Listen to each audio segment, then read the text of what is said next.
Hello to all of our listeners out there in podcast land, and welcome to episode 12 of the Canadian Patriot podcast, recorded on January 25th, 2016.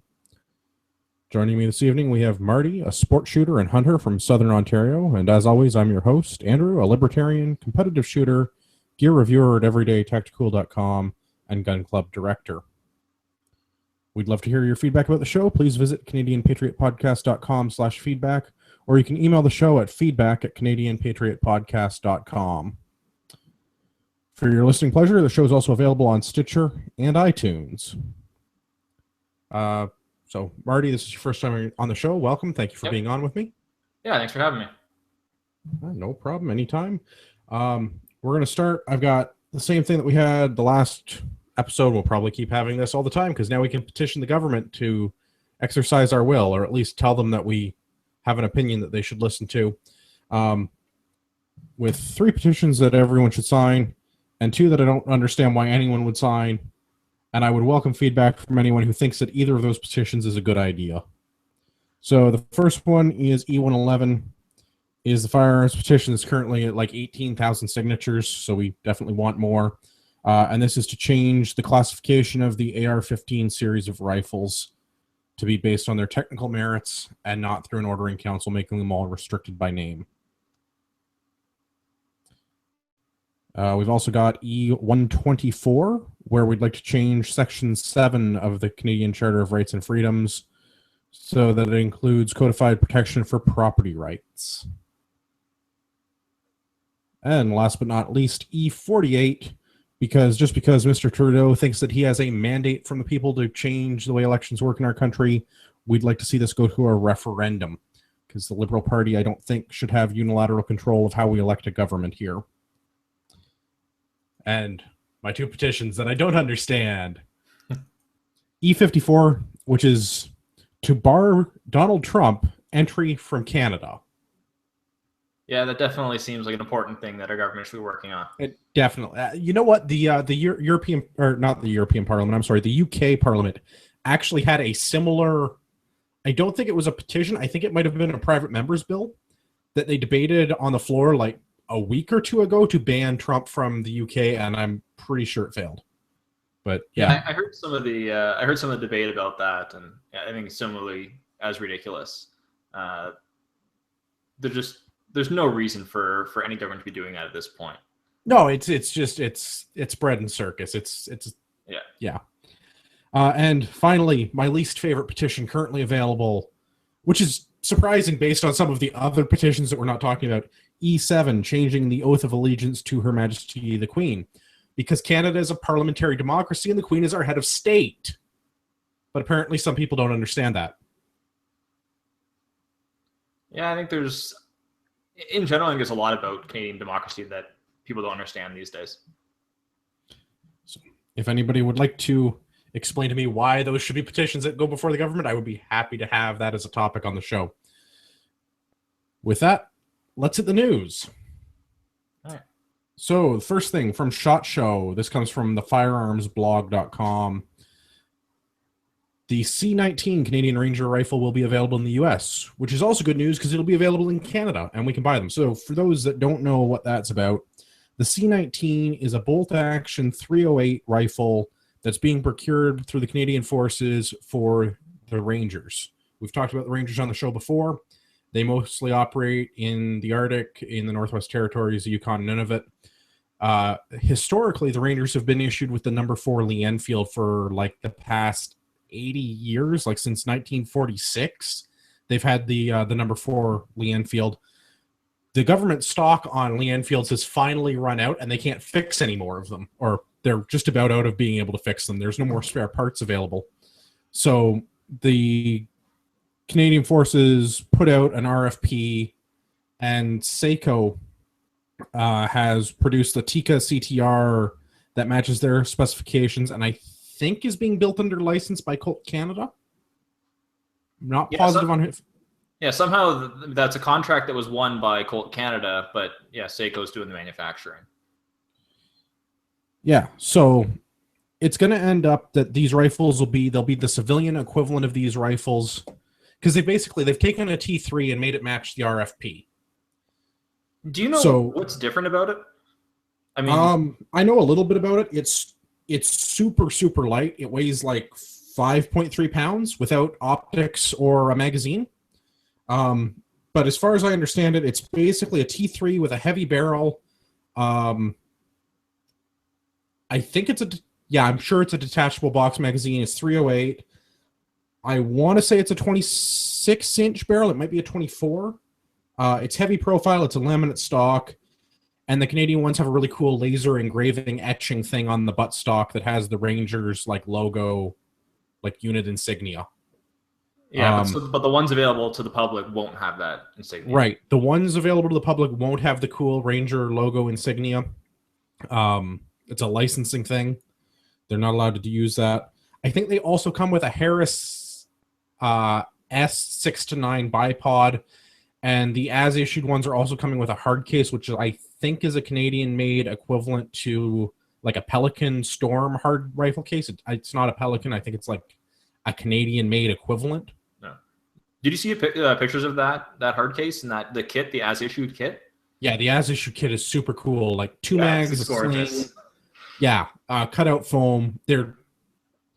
I'm sure these are going to be pricey. Like this is going to be a $3,000 rifle when it comes to market, but they're super nice. Yeah. And as a lightweight hunting rifle, I mean, it's hard to go wrong with that. Yeah. It's 308. That's any medium to large game in North America, you're good, right? Yeah, if it works on polar bears, it works on anything that you're hunting in Canada. Yeah, I don't know if I want to shoot small game with it. I mean, groundhogs in a 308 may not be a great idea, but it'd work. Yeah, it'll do the job. Yeah, it'll be two little legs standing there at the end and nothing else. So, I mean, that's really cool that Seiko is bringing that to market and that you can get an as-issued or just the rifle or the as-issued kit. So, I think that's pretty neat. I'm glad to see that they're doing that. So now I can get my Made in Canada Colt AR-15 and my Seiko C19 and see what else can I get. I can get a SIG. I don't think I can get the same SIG that they issue the military, but I could probably get one of the old high powers. Yeah. So I can almost get everything that's not belt fed or mounted on a vehicle. It's not bad.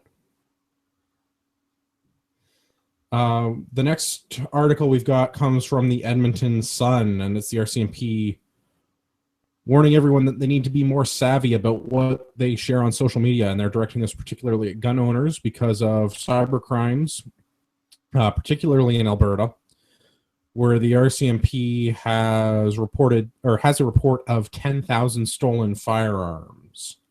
So the RCMP is saying don't take photos of your guns, post it on the internet, and then also say you're going to Hawaii for a week.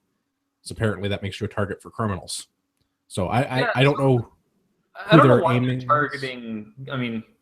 Why they're targeting gun owners specifically here. Like, I think this is just generally good advice. Don't post pictures of, look at these valuables that I have, and I'm going to be out of the house next week. Like, yeah.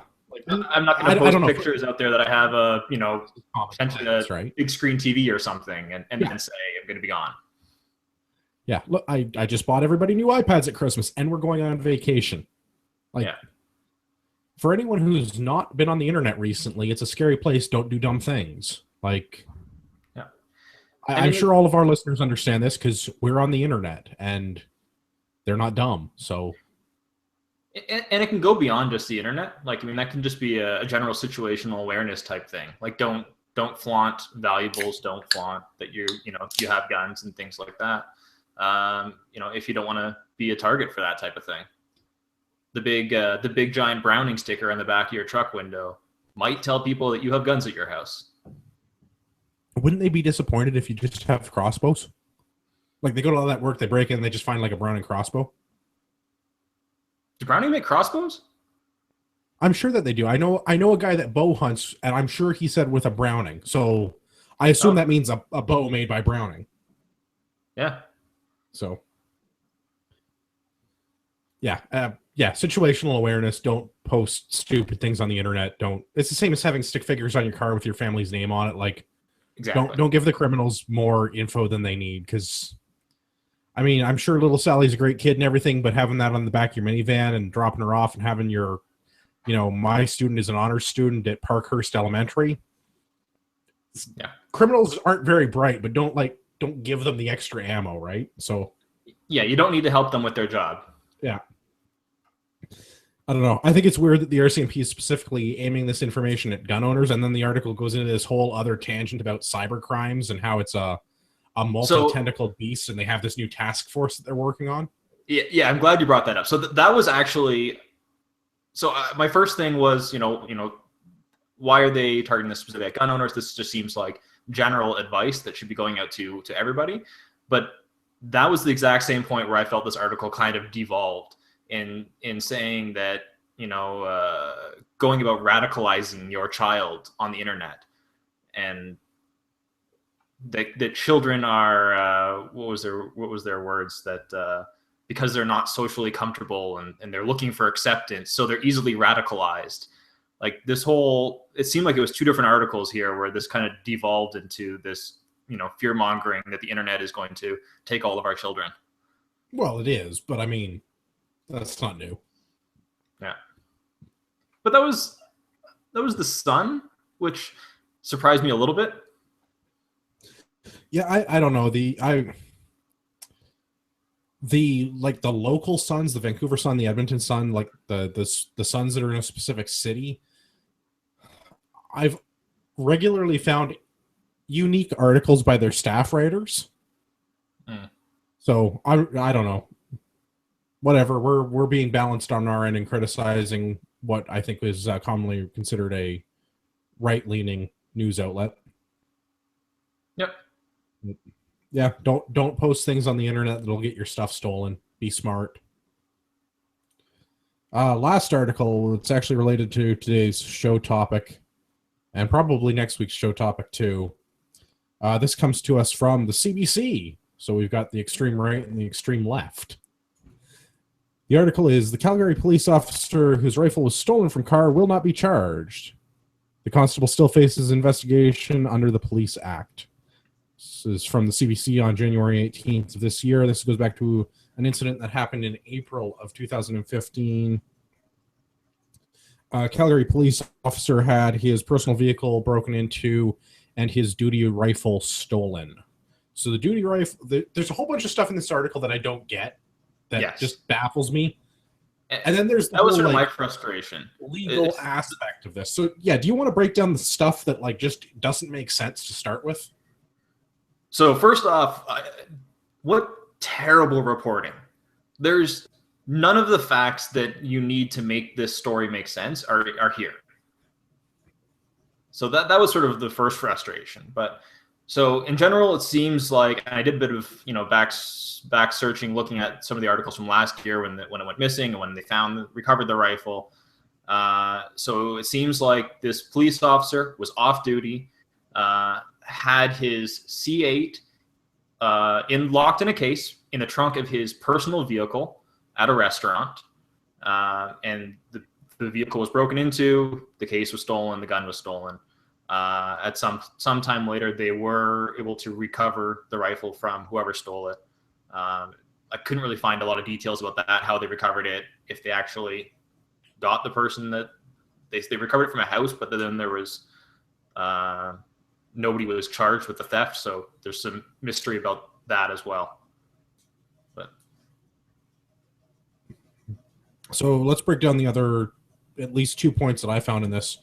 So the second one is there are two 28-round magazines that were with the rifle. I think what they mean is they found whatever that works out to 74 rounds of ammunition. Is that right? Because the number of magazines and the amount of ammo doesn't make sense, because there is no such thing as a 28-round magazine for a C8. There's a 30-round magazine that you can only put 20, like you might only load 28 rounds into. But there's no such thing as a 28-round magazine. Right. So right off the bat, yeah, I agree with that. Yeah. So that part was weird. And also the fact that they're not they're not calling it an assault rifle. Of course, this is a patrol rifle. It's a patrol rifle. So the C8 is the Canadian equivalent of an M4 carbine.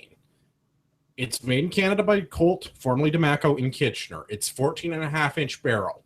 It's semi-automatic. It fires 5.56 NATO ammunition. It's your regular AR-15. They've got regular capacity magazines for the RCMP to use, just like all law enforcement, whereas civilian magazines are limited to 5 rounds.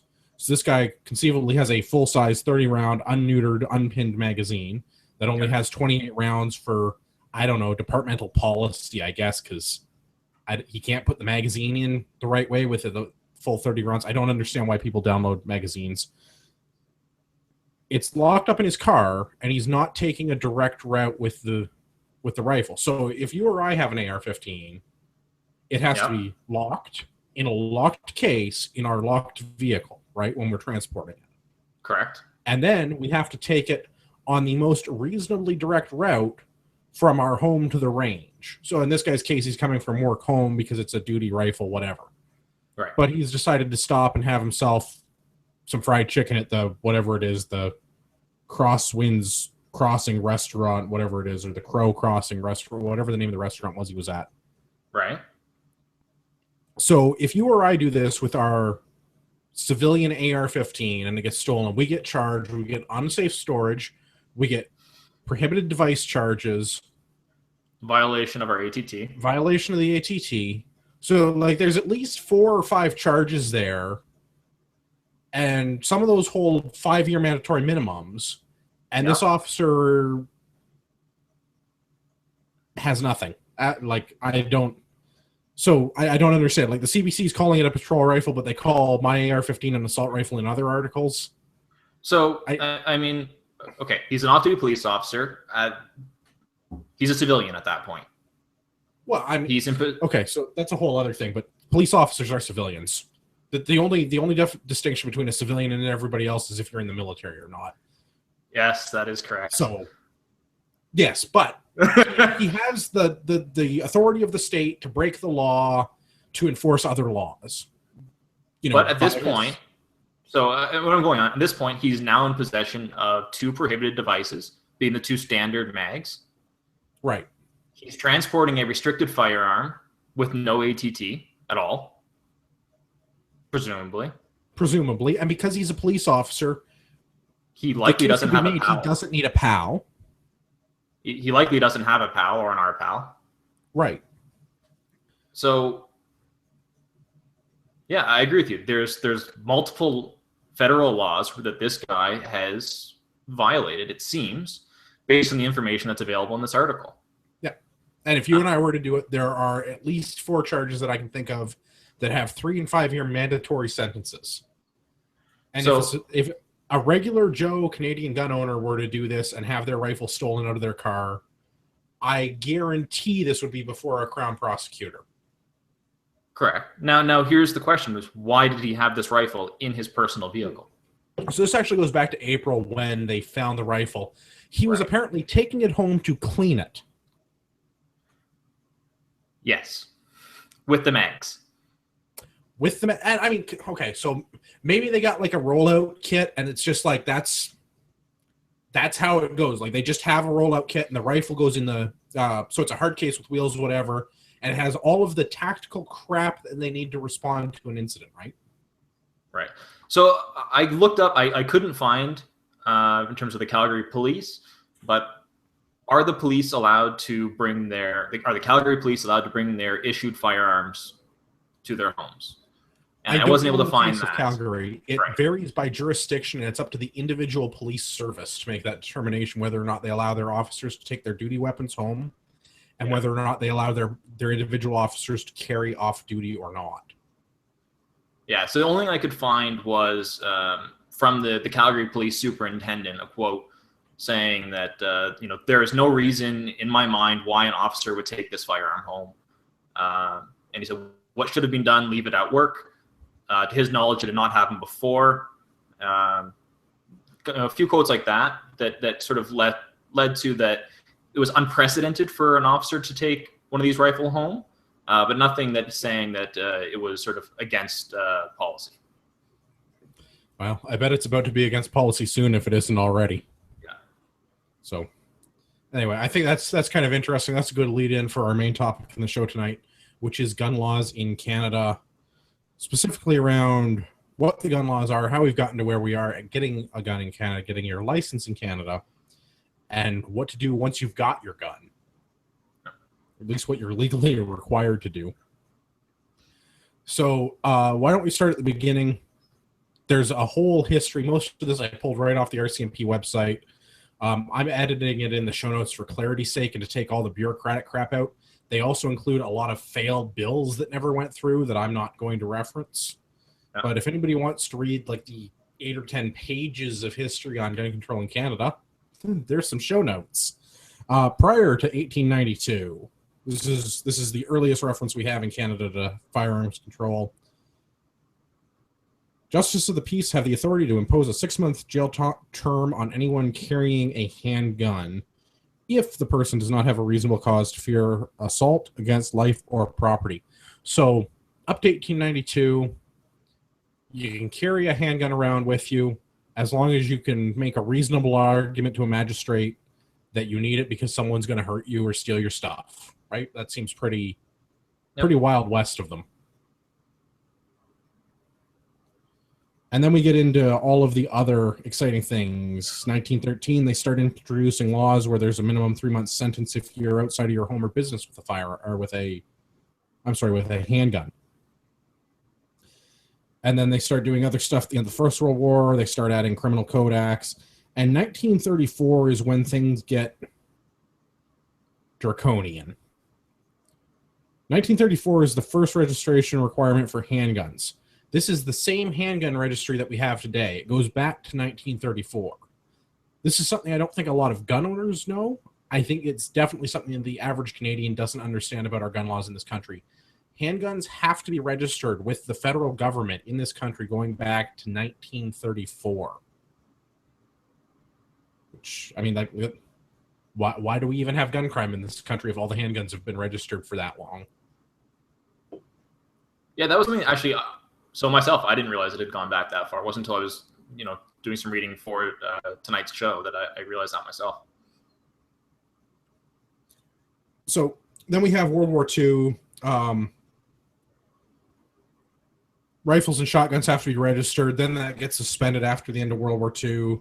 It wasn't really enforced. It was just a law that got passed. There didn't really much, very, very little got registered because everybody was busy fighting the Germans. So the end of the war happens. They repeal the registration for long guns. And then we don't see that again for a while. But don't worry, it comes back. In the 50s, they start doing stuff with registration certificates. They change around mandatory minimums again. And then in the 60s is where we get into our current regime of firearm control. 68 is when they start using terms like restricted and prohibited.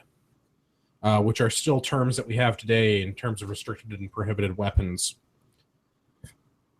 So they start building classes of firearms, specific types of firearms based on, we'll be generous and call them technical merits.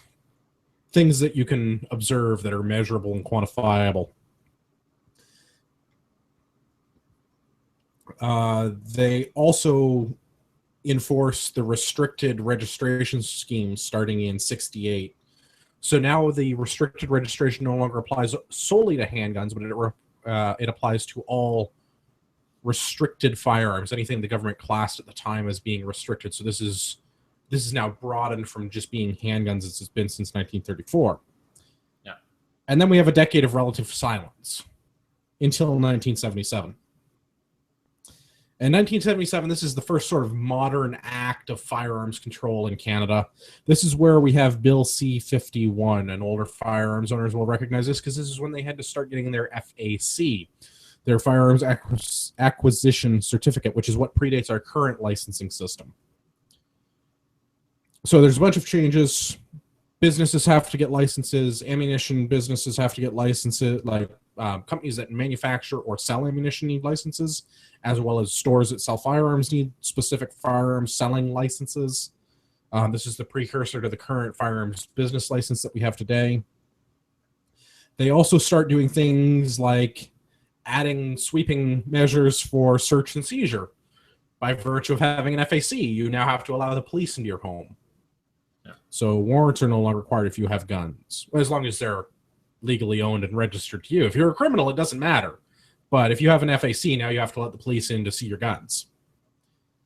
We also have a big change in 78. This is where individuals are no longer allowed to carry a restricted weapon in order to protect property. So up until 78, you could use a handgun on your farm to dispatch a coyote, for example. After 78, it's illegal to use a handgun to dispatch a pest on a farm. Nothing changed. It's the same handgun, but in 77, Grandpa could do it, and in 78, he's not allowed anymore. Yeah. Like, you couldn't carry them around outside the house, outside the home. That rule goes back for 70 years, 60-odd years. And then in 78, you can't carry any restricted weapon to protect property. They also bring back mandatory minimum sentences at a new and increased length, because they've already been around a couple of times. And they got a bunch of other rules about if a firearm is used in the commission of another crime. There's a bunch of other stuff, additional charges they can levy against you. And then again, we have relative silence for a decade or two, till 1991. So this is prompted by the École Polytechnique killings in Montreal. Bill C-17 is introduced and passes the House in November, receives Senate approval and royal assent in December of the same year, coming into force, depending on the measure, between 92 and 94. So this is where there are changes to the firearms acquisition certificate, requiring applicants to provide a photograph and 2 references, and imposing a mandatory 28-day waiting period in order to get your firearms acquisition certificate. A mandatory requirement for safety training, which is actually in the form of a test at this time. The expanding application for background check information. They start actually background checking people that are issued FACs in 92, I think. I think that came into effect in 92. They started actually, the RCMP started doing background checks on prospective gun owners. There's a slew of new criminal code offenses around firearms. They introduced the Firearm Act. They introduced a bunch of other exciting things. They create regulations for safe storage, handling, and transportation.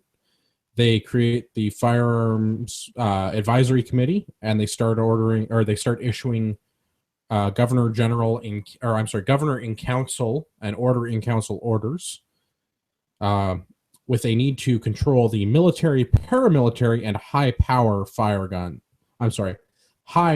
firepower guns.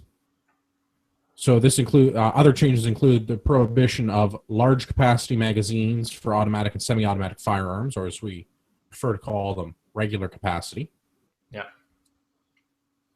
And it also changes that any firearm that was previously considered a converted auto is now prohibited. So in 77, one of the rules that changed was any fully automatic firearm is considered a prohibited weapon under C50 or under C51.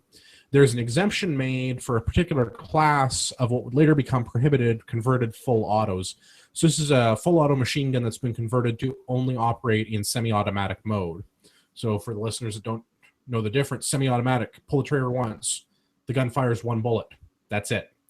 Fully automatic mode, pull the trigger, the gun continues firing until it runs out of bullets, or you remove your finger from the trigger, whichever happens first.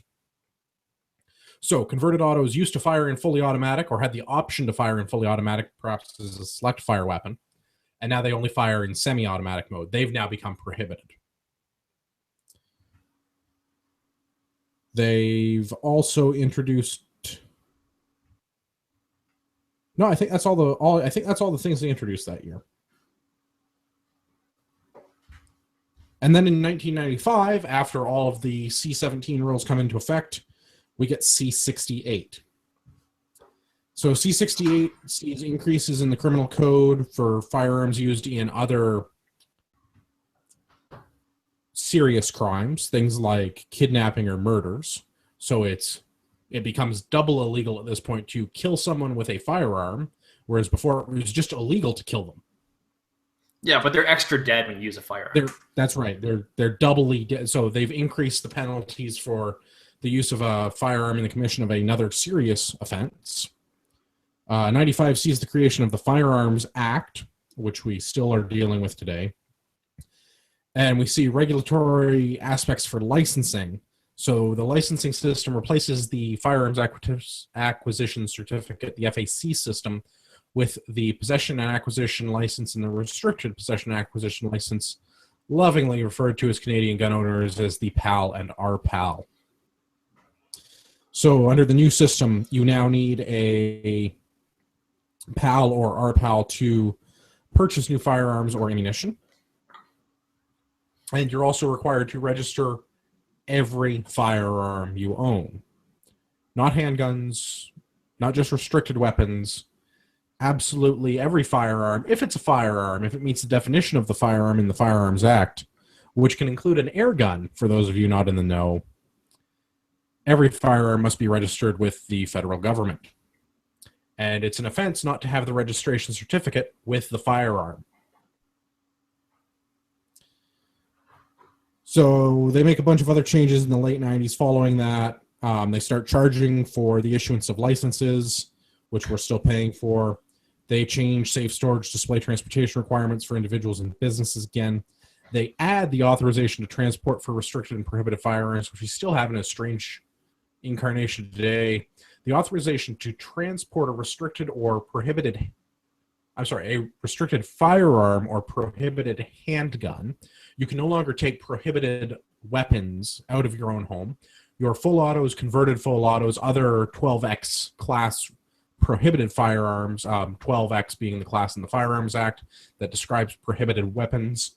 The only thing you're allowed to take to the range is your 12.6 class prohibited firearms, which are prohibited handguns. So if you own a prohibited handgun, you can still take it to a government-approved range and shoot it. Everything else has to stay locked up at home basically until you die. It's not allowed to go anywhere. The only thing you can do is, I guess, sell it to someone else that already has another prohibited license, because only prohibited license holders are allowed to deal in the transfer and sale of prohibited weapons. So if you own a machine gun, you can buy another machine gun or sell it to someone with another machine gun. But if you don't own a machine gun before 95, you can't ever own a machine gun. Not that you can do anything with it except have it collect dust in your safe anyway. Right. Instantly devalued everybody's property at that point as well.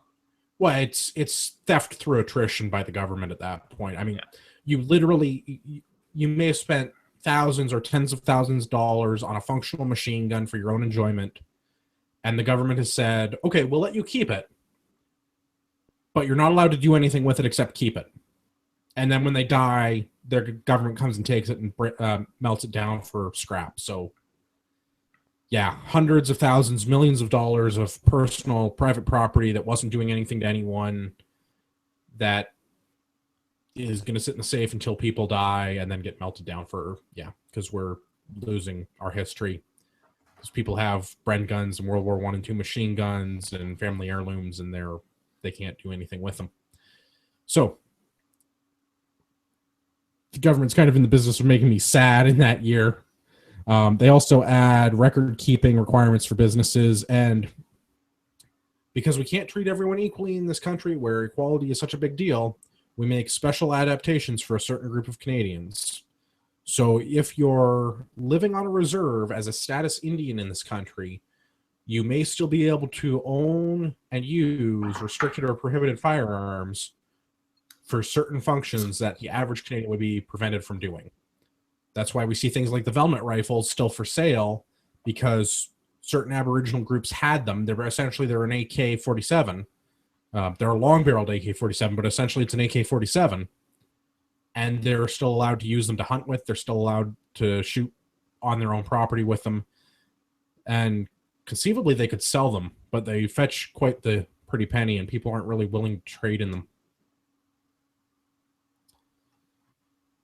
So that's, I think, more or less the end of the 90s. And then we get into, I don't know, what do we call this decade? The aughts? Yeah, that's as good a term as any. As good as the 2000s. Y2K didn't make the world end, but it continues to make firearms owners in Canada pretty sad. So, 2001, if you want to possess a firearm, you must get a PAL. FACs are no longer considered value. They've been phased out.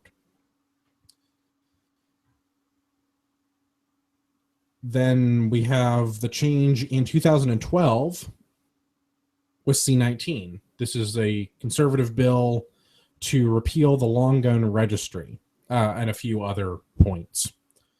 So the big changes for C-19 in 2012. Removal of the requirement to register non-restricted firearms. So your hunting rifles and shotguns no longer need their certificate of registration with the government. You no longer need to keep the registration with the gun at all times.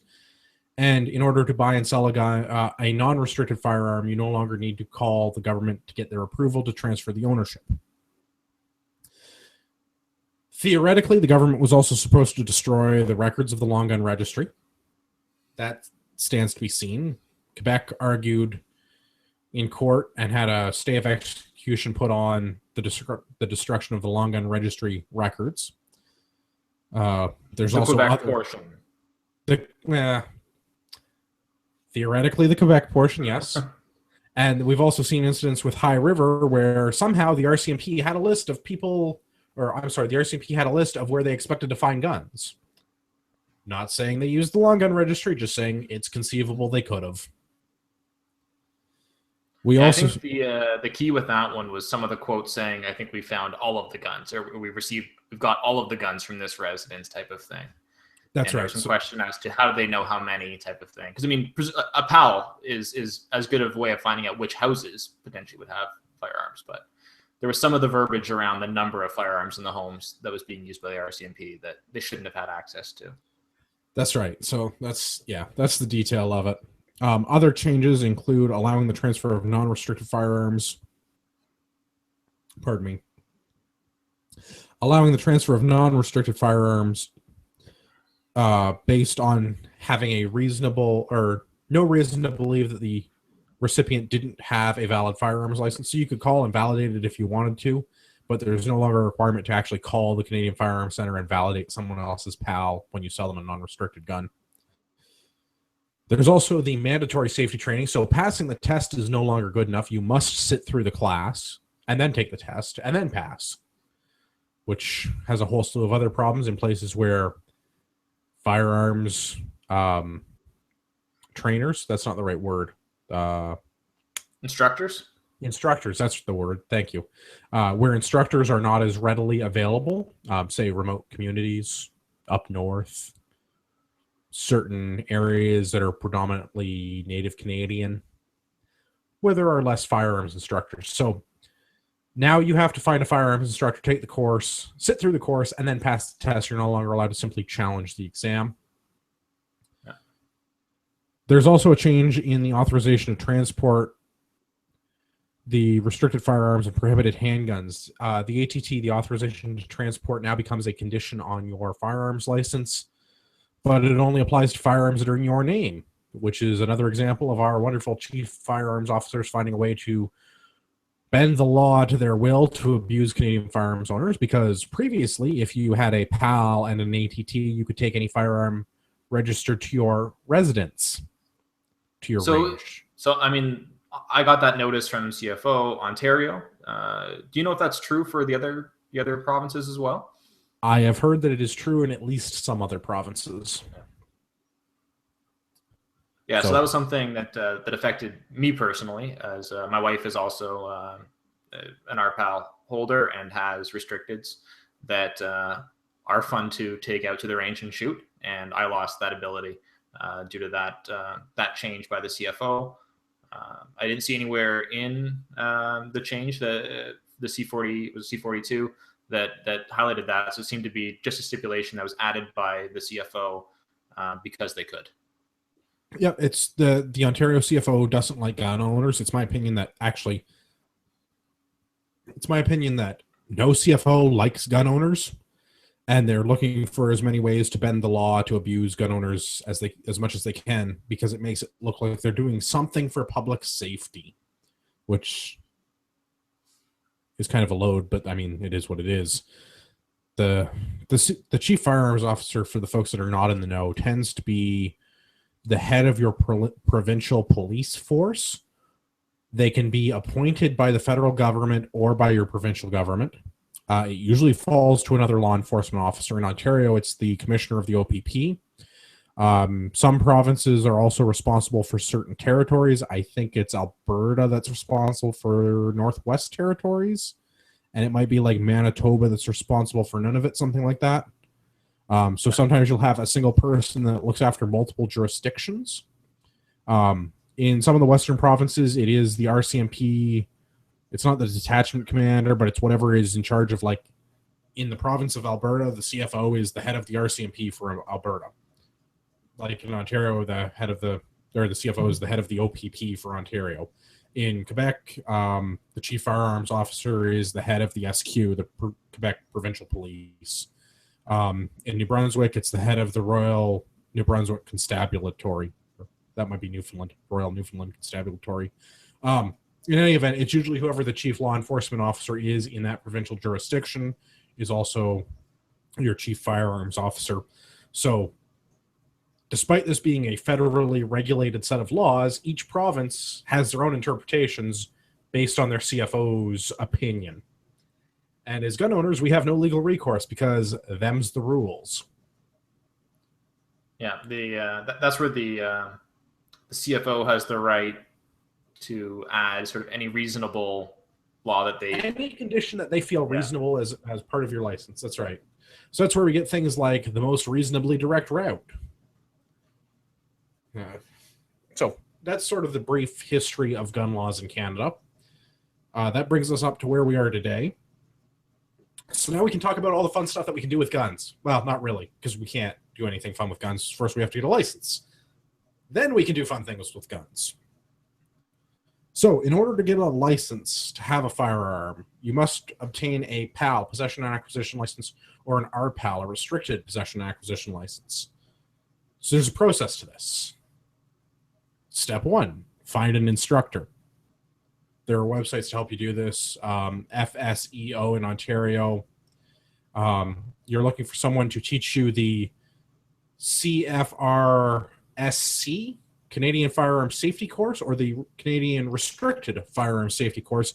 Welcome to the land of acronyms, by the way, because you're dealing with a federal bureaucracy, so everything has a form number and everything has an acronym. So find an instructor. Now go find another instructor that's actually taking students this year, because the government is not taking any new instructors, or at least they have not been taking new instructors. So find an instructor that's actually taking students. Wait till it's time to take your course. All right, step 2, take the course or courses. So the courses can be your Canadian Firearms Safety course to get your PAL, your Canadian Restricted Firearms Safety course to get your RPAL. You can't get your RPAL without doing your regular PAL, so you're taking both. Then if you want, you can do your Hunter Education Safety course if you want to go hunting and get your hunting license. And then if you want to do turkey, you can also get your turkey course and do turkey, because turkey is regulated separately from all the other animals, because the National Wild Turkey Federation has spent an inordinate amount of time and money reintroducing the wild turkey to North America, and they've done a fantastic job of it, and they'd like to see the continuation of the wild turkey. So go and take all your courses. So on that note, I think it's good to point out that you can combine some of the courses. So you can take a combined PAL/RPAL course where it adds an extra half a day onto your course and you get them both. Or you can do a combined PAL Hunter's Ed, which similarly adds a half a day or something like that onto the course. Yep. And there are at least a few instructors that I know personally that do basically an all-you-can-eat course where you do everything. So if you want to go all the way up to getting your turkey, they'll do like a one-stop shop kind of everything you can learn, and they'll do the whole thing: PAL, RPAL, hunting, and turkey. I think that you need a couple of weekends for that. Oh yeah, it's not something you sit down and do in an afternoon, which we'll get into. Yeah, because there's minimum hours for all these. There are minimum hours. The theory portion for the Canadian Firearm Safety course is 8 hours minimum. The Canadian the Canadian Restricted Firearm Safety course is theoretically, again, 8 hours. So these are both full days. Most instructors actually run the Canadian Firearm Safety course as slightly longer than a day. It's usually more like a day and a half, because getting the testing in is sort of a pain. And then the restricted course is usually as short as they can make it, because there's really nothing new in the restricted course. You're dealing with some different types of firearms, but you've already covered all the storage laws. You've already covered all the transportation stuff. You still write the test. You still do the practical test. Oh, so there are 2 tests, by the way. So you take your courses, and then you have to pass your... So we're on step 3. You take the course, and then you have to pass both the written and practical tests with an 80% minimum. And then if you're taking your RPAL, you write that test and do that practical with an 80% minimum. And then hunter and turkey are other things, and they're different. The chief firearms officer doesn't really care about them. That's who's that? Natural Resources Canada takes care of that. Yeah, MNR, I believe. Yeah, MNR, Minister of Natural Resources, takes care of that. And then you wait 5 weeks. Why do you wait 5 weeks? Because that's how long it takes to get the results back from your test. You know when you wrote the test whether you passed or failed. They grade it right there. But the instructor has to send the tests off to a central office to be reviewed and entered into a system and then mailed back to you, so you can mail it in again with your application and your application fee. Because there's the government putting the burr in bureaucracy. So we send it in. We send our application, our test results, and our money. And then we must wait a minimum of the mandatory 28-day waiting period in order to get a firearms license. We already waited 5 weeks. Okay, so now we're waiting another 28 days. And now the RCMP processes the license, in which they call your references and do a criminal background check. Maybe. They begin to look at it at 28 days. They begin to look at it 28 days. That's right. They don't touch it before that. You must wait the minimum of 28 days, and then the RCMP looks at it. And then depending on who it is, how busy they are, and what kind of licenses and what they have to do, and we'll get into all of that fun stuff in a minute. They may call your references. They may call your spouse. They may call your ex-spouse. They may not do any of the above. They may call you. They may not call you. They will cash your money right away. If you send them a check or you send them your visa information, as soon as that mail gets picked up, they will make sure to get paid. And then you wait around a while. My experience, I've been referenced for numerous people with their pals and our pals, is with a pal, they typically don't call. With the RPAL, they always call. That seems to be the way it is. So we'll get into that fun stuff, because there's a whole bunch of stuff in here that it's fun. So then you wait around, and at some point, the men in the red surges decide that they have ordained you to be reasonable enough to have firearms. And they will mail you a little pink card with your picture, the picture that you sent them. And then you have your firearms license. And now you can finally go to the store and buy a gun. Just a nitpick here. Could they not have come up with a slightly more masculine design for the firearms license card? No, man, it's pink. That's the color. It's pink. So you got your PAL. It finally came in the mail. You waited somewhere between 3 and 6 months from when you decided to get a gun to when you finally got around to getting the gun, provided you don't live in an area where there are no firearms instructors or you had to travel a really long freaking way to find one. So say you live in Southern Ontario, because that's where most of my anecdotal experience comes from. You're probably waiting at least 3, probably closer to 6 months from when you say, I want to get my license, to when I've actually got my license. Now you can go buy a gun. And if it's a hunting rifle or a shotgun, if it's a non-restricted firearm, you walk into Sale or Bass Pro or Cabela's or your local gun store, you give them your money, you show them your PAL, they write some stuff down, you'll walk out and you've got a gun. And now you're loose on society with your firearm, having never shot one, having taken some tests and sat through some classes. So, because that's the actual shooting part is not part of a test. The practical portion of your exam is safely loading, unloading, and rendering inoperable by means of a secure locking device your firearms. That's right. The test is put a dummy round in it, take a dummy round out of it, put a trigger lock on it, take a trigger lock off of it. That's it.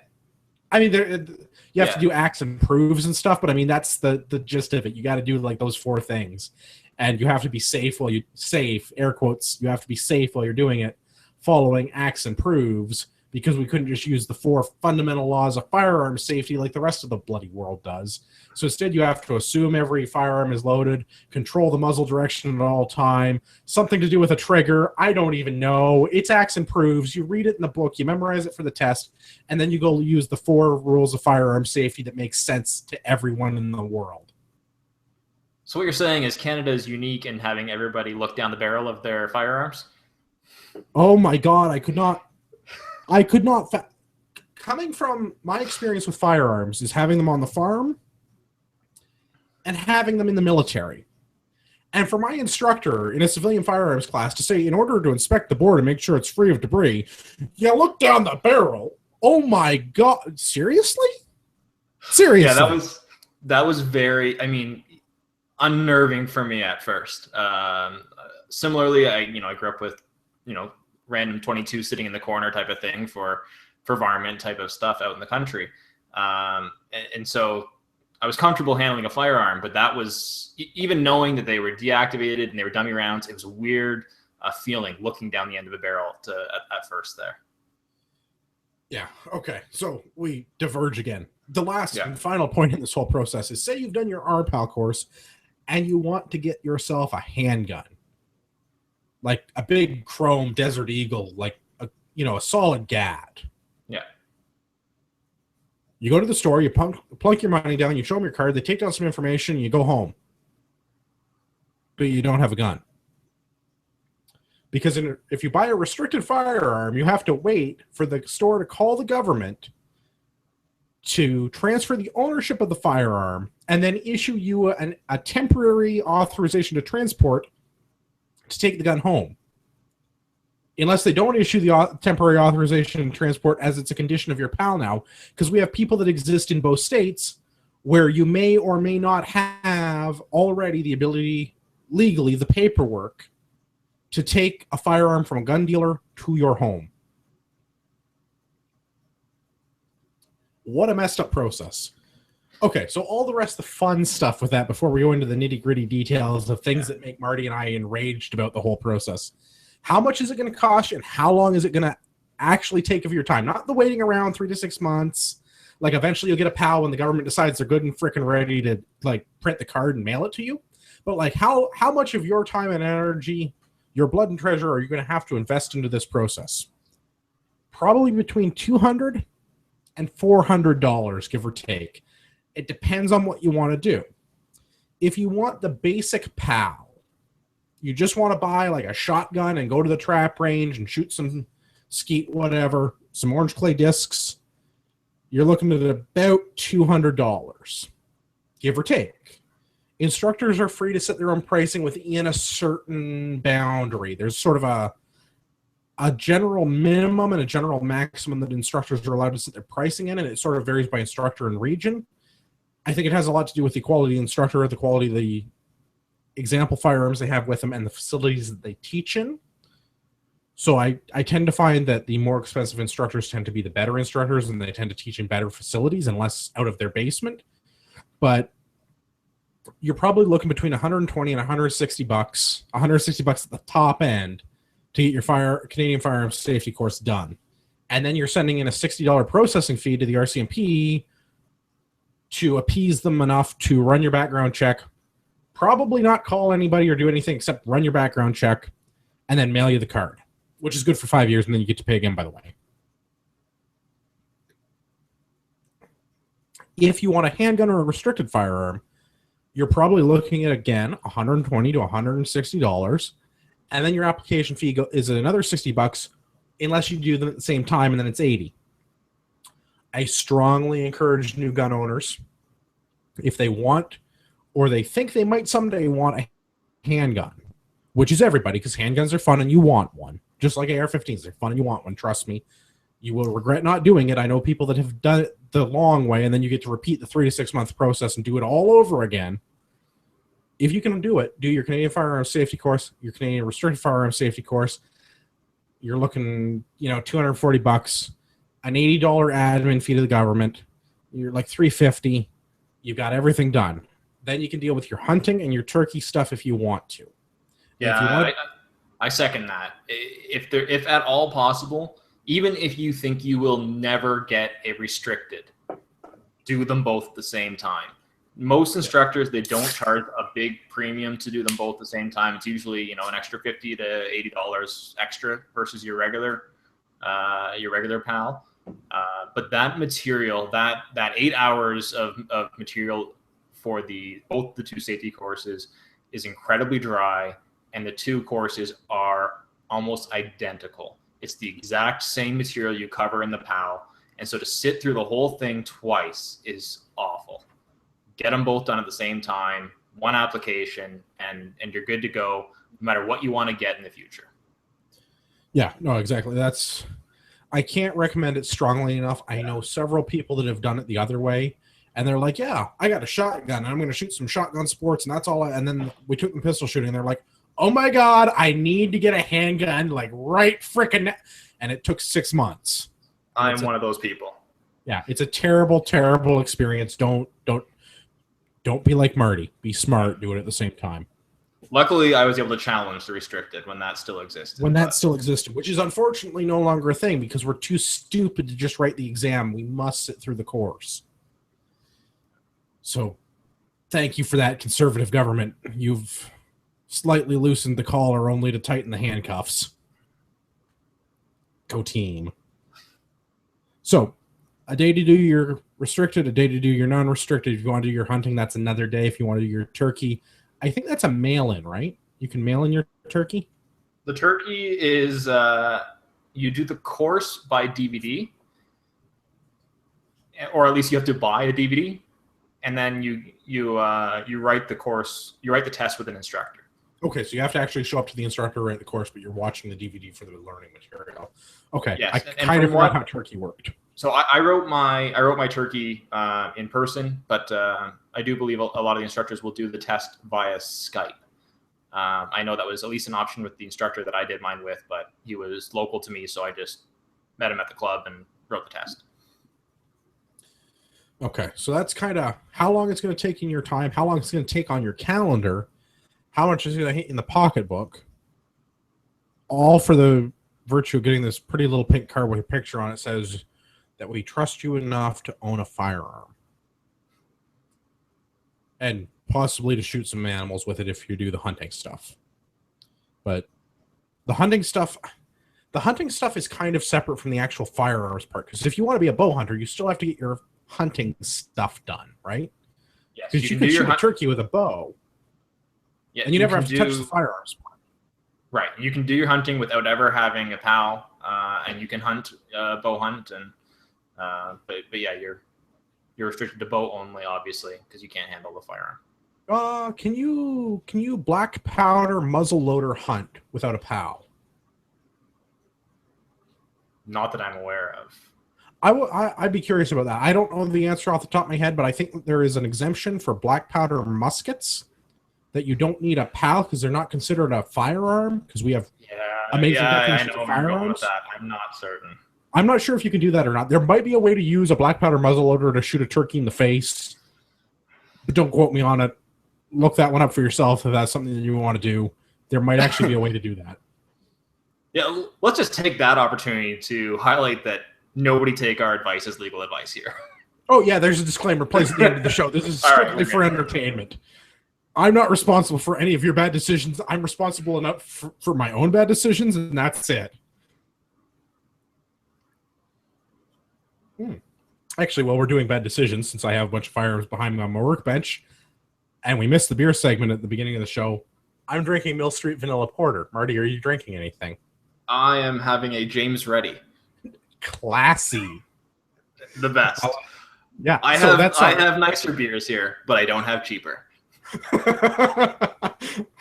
I'm okay with that. I don't mind James Reddy at all. I am digging this vanilla porter though. So the guns are unloaded. They're all legal. They're all locked up. The ammunition is stored separately. All that good stuff still applies, just like always. Because I know that at least one of you is from the RCMP and is watching me because you have no mutual friends or any friends for that matter on Facebook, and you don't post your own pictures, but you still want to be my friend. So, Constable, whoever you are, thank you for joining us this evening. I'm sure you're one of our live listeners. All right, so we covered what are you drinking kind of out of order. We normally do that near the top of the show. Let's talk about all of the stupid crap you have to deal with as a gun owner in terms of getting your license. Because there's an application, and the application is this massive invasion of privacy. And I understand that the point of the firearms license is to make sure that reasonably stable, calm individuals buy firearms for the prescribed purposes in the Firearms Act. They're not buying them to, go and shoot their deranged significant other, or deranged isn't the right word. The thing where you're no longer associated with that person. Can't think of the word.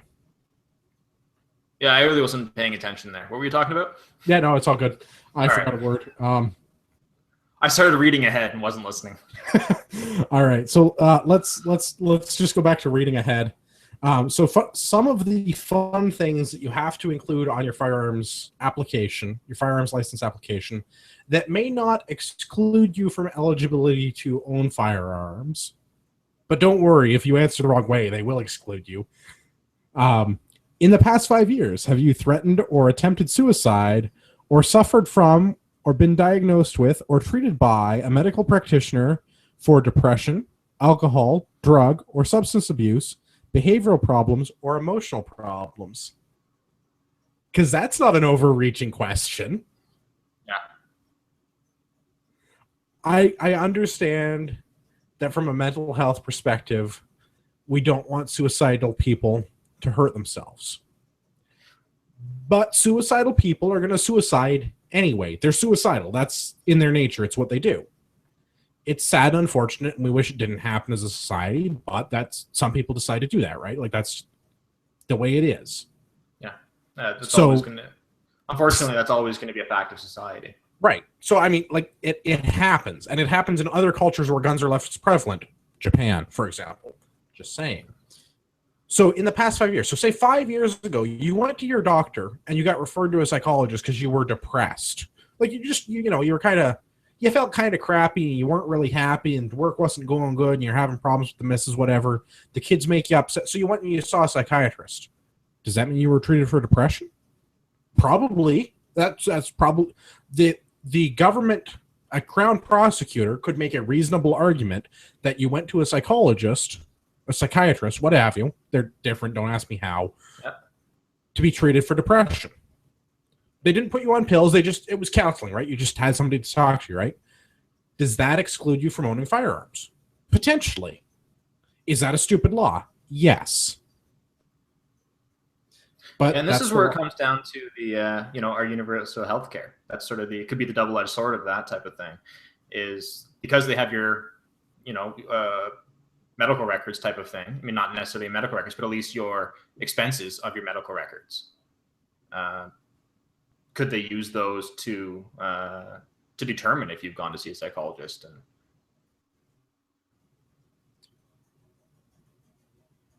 I don't know where I'm going with there. I'm asking the question. Yeah, no, I mean, like it's a reasonable thing to infer because we don't have HIPAA laws in this country. So, I mean, they could have your entire medical history. There's nothing really. I mean, there are some things that kind of prevent them, but not really, because we don't have HIPAA laws, and there's nothing to really prevent them from disclosing that sort of information. And you're right, OHIP has all your billing history, so yeah. The other thing that strikes me with this one is behavioral problems.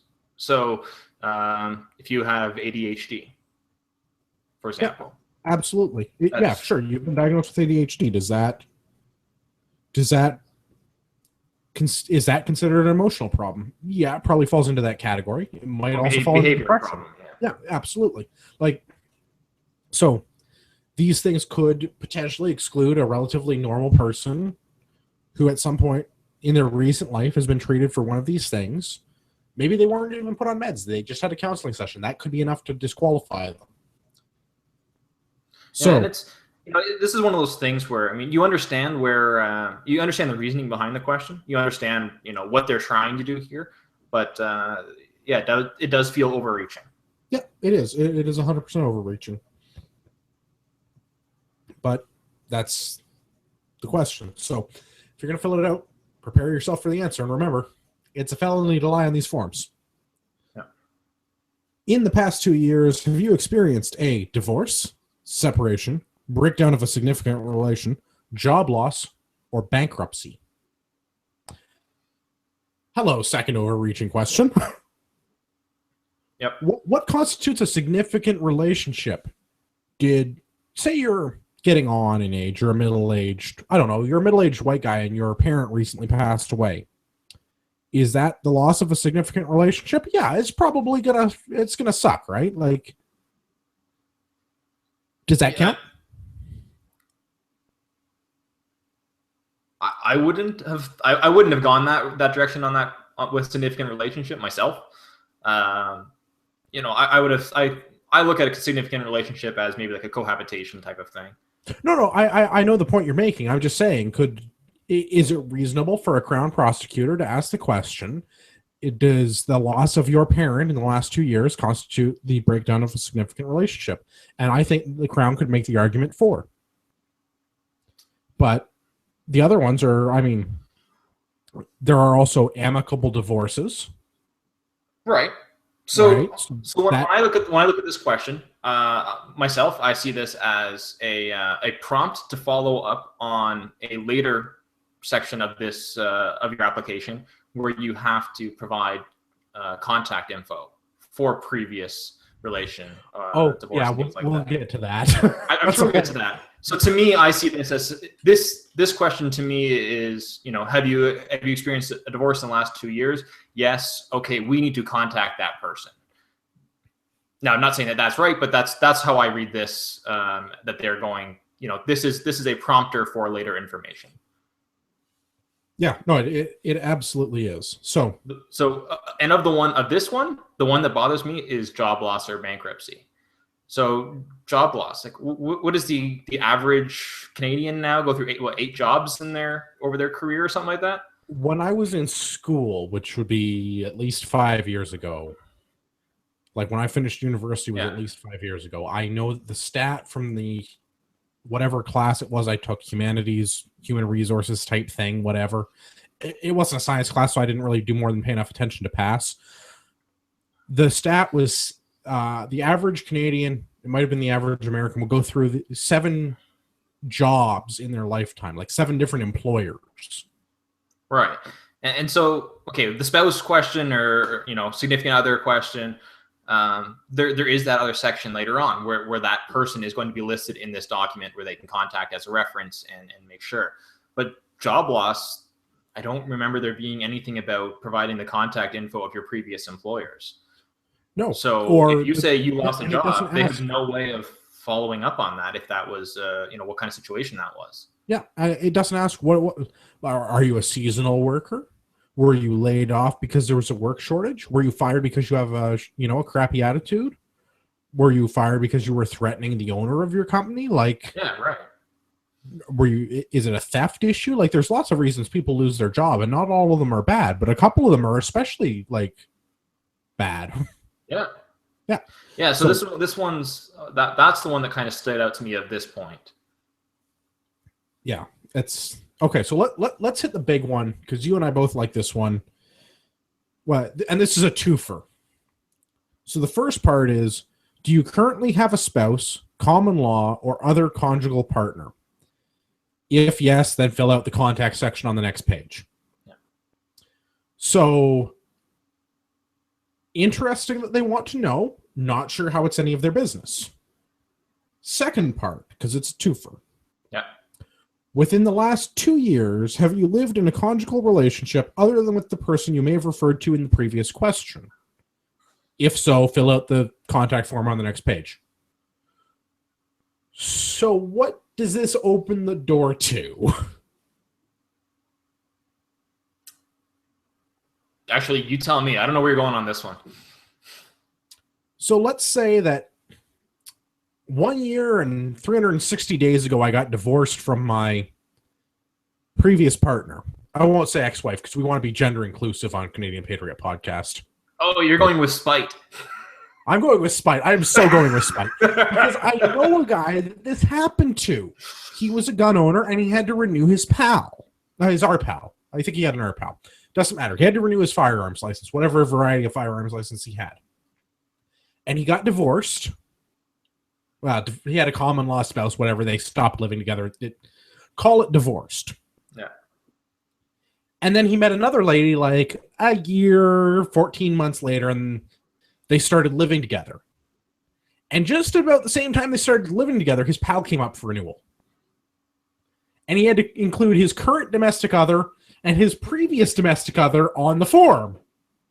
And guess who the RCMP called? Both of them. Mm-hmm. And the kind of questions that the RCMP asked was, do you think Mr. Blank has, a temper or something, right? Like they asked if he was like level-headed. Has he ever raised his voice at anyone? Has he ever expressed anger about whatever their example was, right? And it's like, this is stuff that everybody does all the time. Like there just aren't people that don't get mad about stuff, right? And it's not like I'm going to shoot you because you're the other brand of political party. Like I'm a conservative and I hate liberals and I'm going to kill them all. Or I'm a liberal and I think conservatives should all be strung up. Or like, it's not like that. Like, oh, that's going to be ISO'd. Oh yeah. Whatever. Fine. Whatever. But I mean, you know what?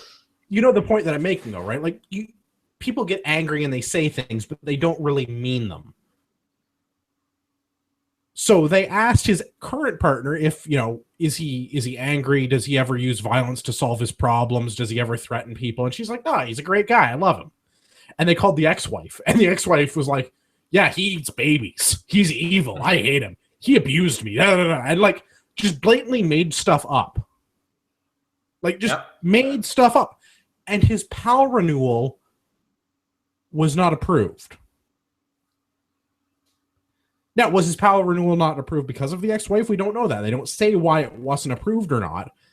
But because I knew the ex-wife and I heard through a mutual acquaintance that had related to me what they had heard her tell them, and I had heard his side of the story and what his new conjugal partner had related to him about the phone interview with the RCMP, I think it's reasonable to surmise that because of his vindictive ex-wife being spiteful, that's why his PAL didn't get renewed and he had to transfer all of his guns to someone else. So that's a whole other fun, overreaching question. It is, but I don't know what the alternative is here. So you have to understand why they're asking this question is that they're worried about, they're worried about domestics. They're worried about domestic violence and not licensing, men that are, or women that are sort of going through those types of situations.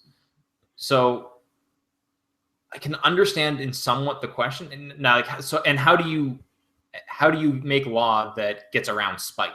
Like if someone's just going to lie to the government, they could say, she could just as easily have called the police and said, he hit me. And they would have came and taken away all of his firearms. Which, I mean, she could have done had she known the number. If you call 1-800, whatever the RCMP Firearm Center number is, I don't know it off the top of my head, 1-800-433-2330 maybe? Is that right? Something like that? Clearly, I don't call the RCMP enough. But there's a number that the public can call to report a concern. Yes. Which will trigger an investigation, which will result in your local police, provincial police, or the federal police service, the guys in the red surges with the funny-looking horses, show up at your house and take all your guns away until they can figure out what's going on. Which isn't necessarily a bad thing. But as firearms owners, we give up any right to privacy that we had from the government because once we hold a PAL, the government no longer requires a warrant in order to enter our domicile to inspect our firearms. Well, I don't know about the rest of the listeners, but you can't get to my firearms in my domicile without going through the rest of my crap.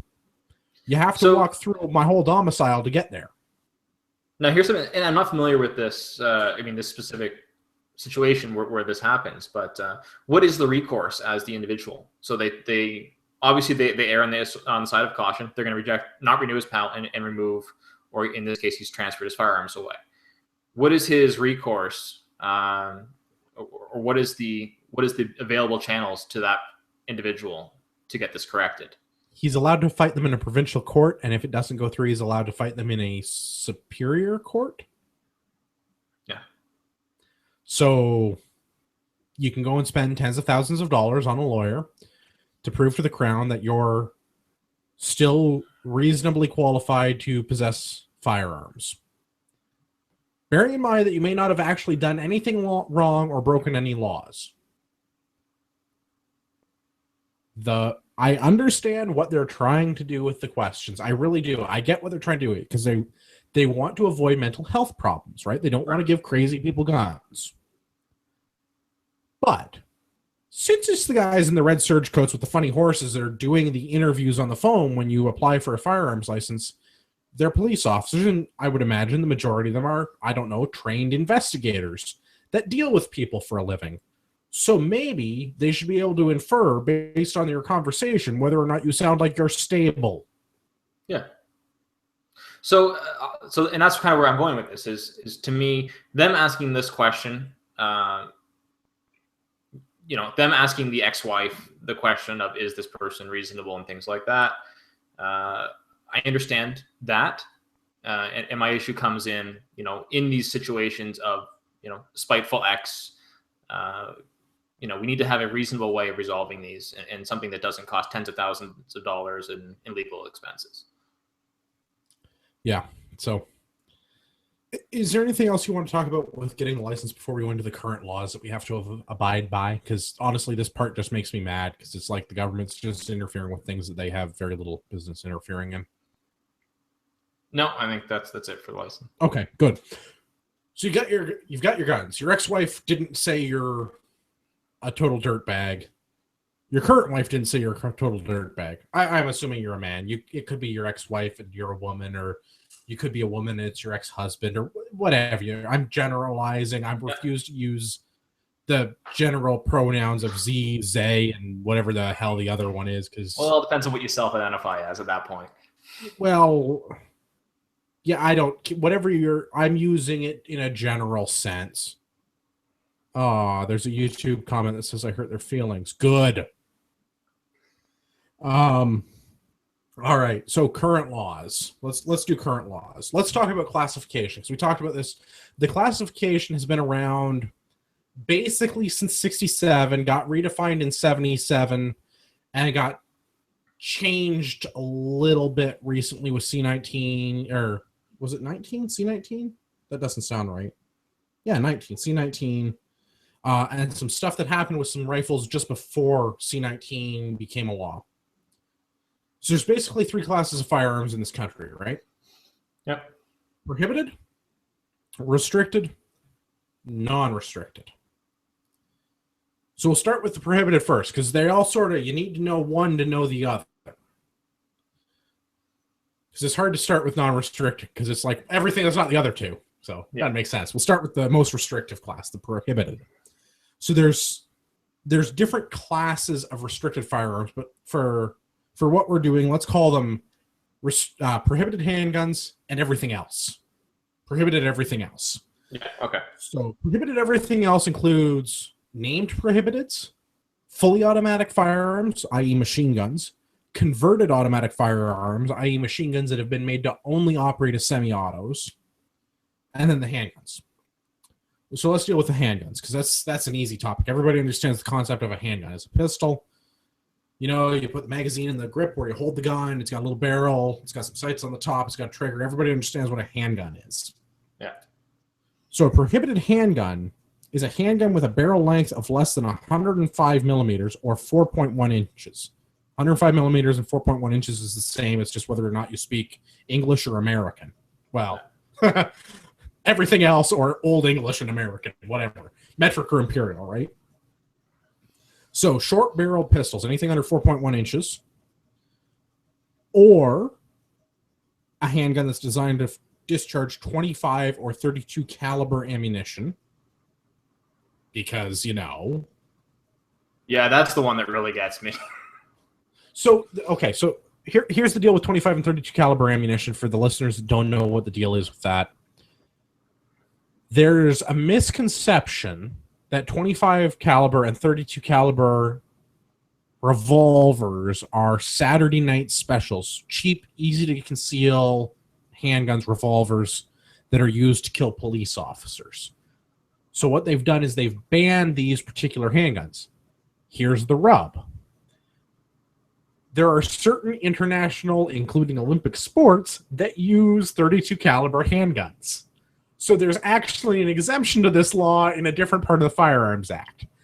Because, and I'm sure this is going to be a repeated theme, the gun laws in Canada, the points are made up and they don't matter.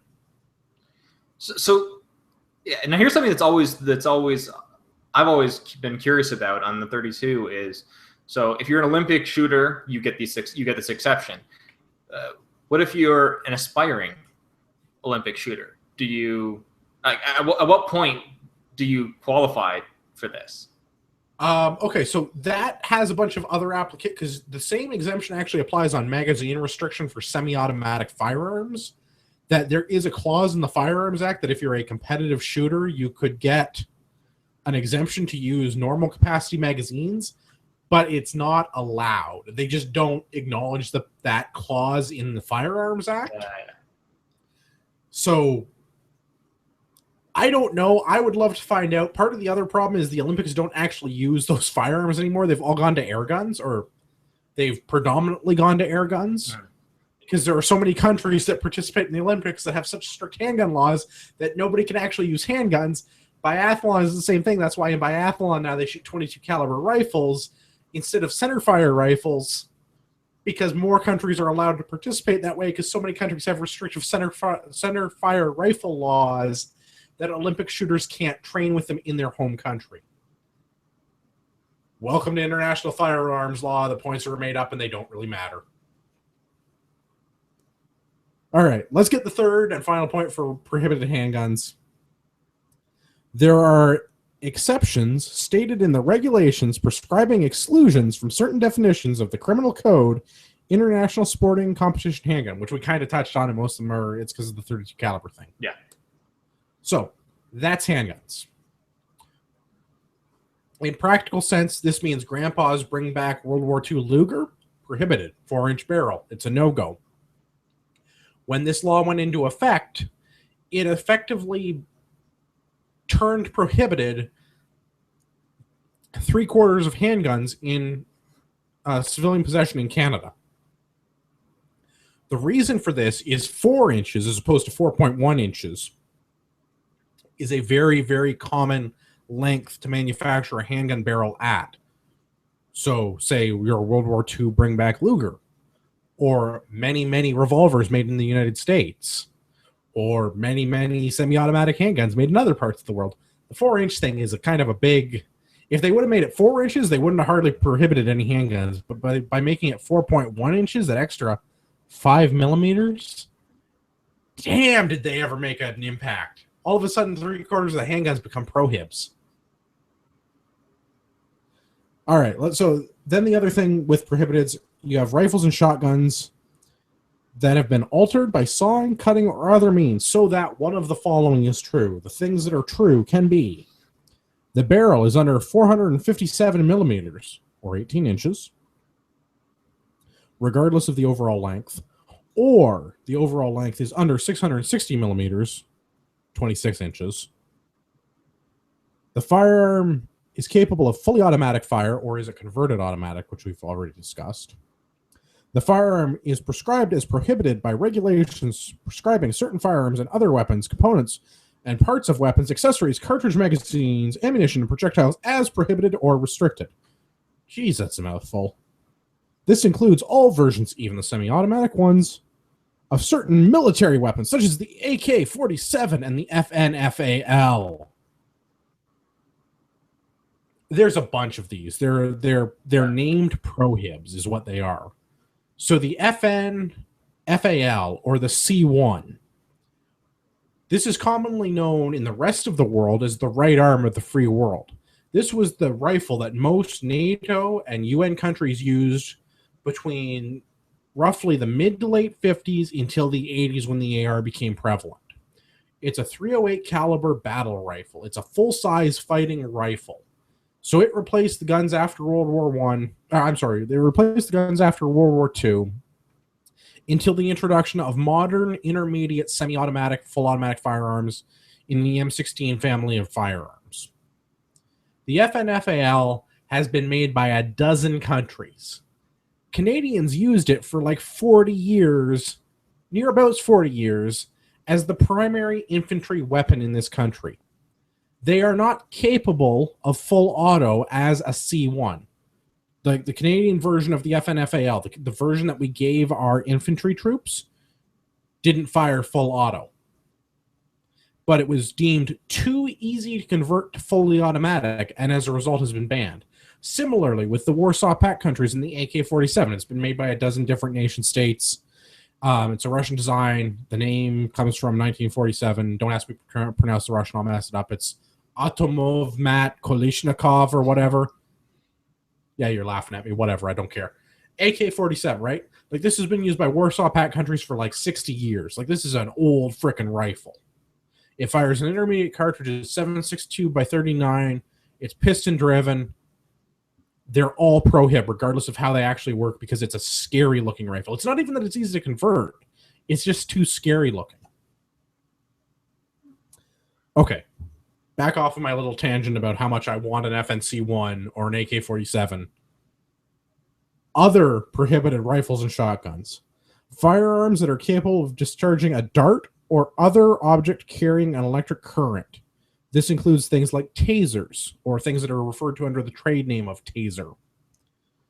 Firearms known as the SSS-1 Stinger, or similar firearm designs to fit in the palm of your hand. And then they have all of the other named variants and different kinds of firearms. Yeah.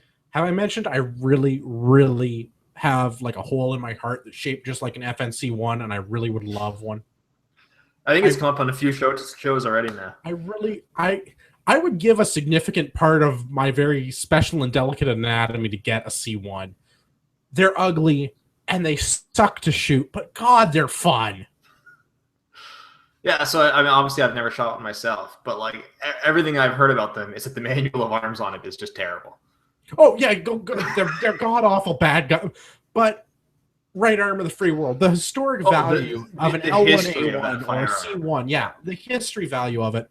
And the fact that it's something that Canadians carried for like the better part of 40 years.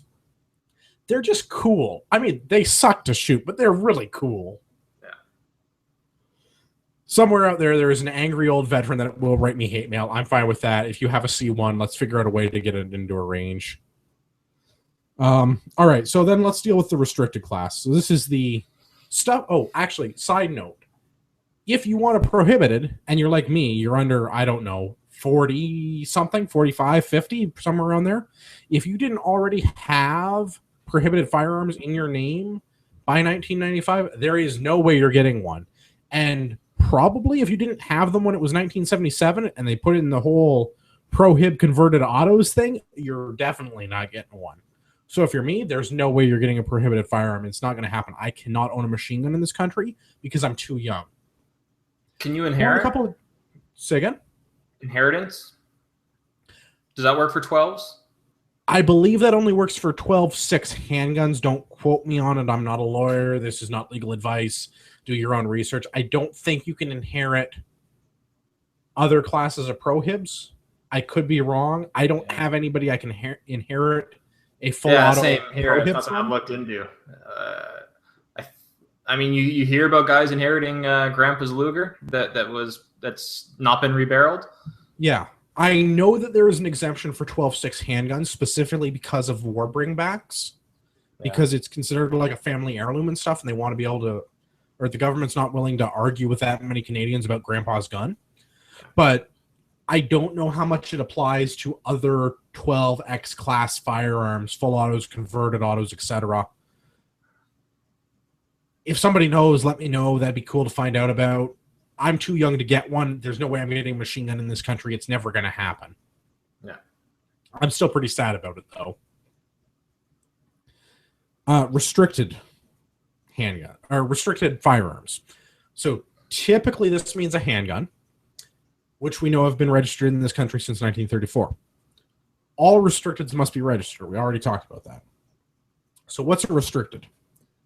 Any handgun that's not prohibited, i.e. it has a barrel length of greater than 105 millimeters or 4.1 inches. It is impossible for a handgun to be anything other than prohibited or restricted. Just so that's clear. Other restricted firearms can include any firearm that is not prohibited, has a barrel length of less than 470 millimeters or 18.5 inches, and is semi-automatic. So it's not a prohib, got a short barrel under 18.5 inches, and it's a semi-auto. So pull the trigger, goes bang, right? Everybody's with us on semi-auto. There are other kinds of actions, pump action, lever action, bolt action. Those are all manual. They're considered manual actions. They're not semi-autos. You have to do something in order to chamber around. Whereas full auto, you just hold down the trigger, right? Everybody's good on that. Other things that make them restricted. Any firearm that can be fired with an overall length that has been reduced by folding, telescoping, or other means to less than 660 millimeters or 26 inches.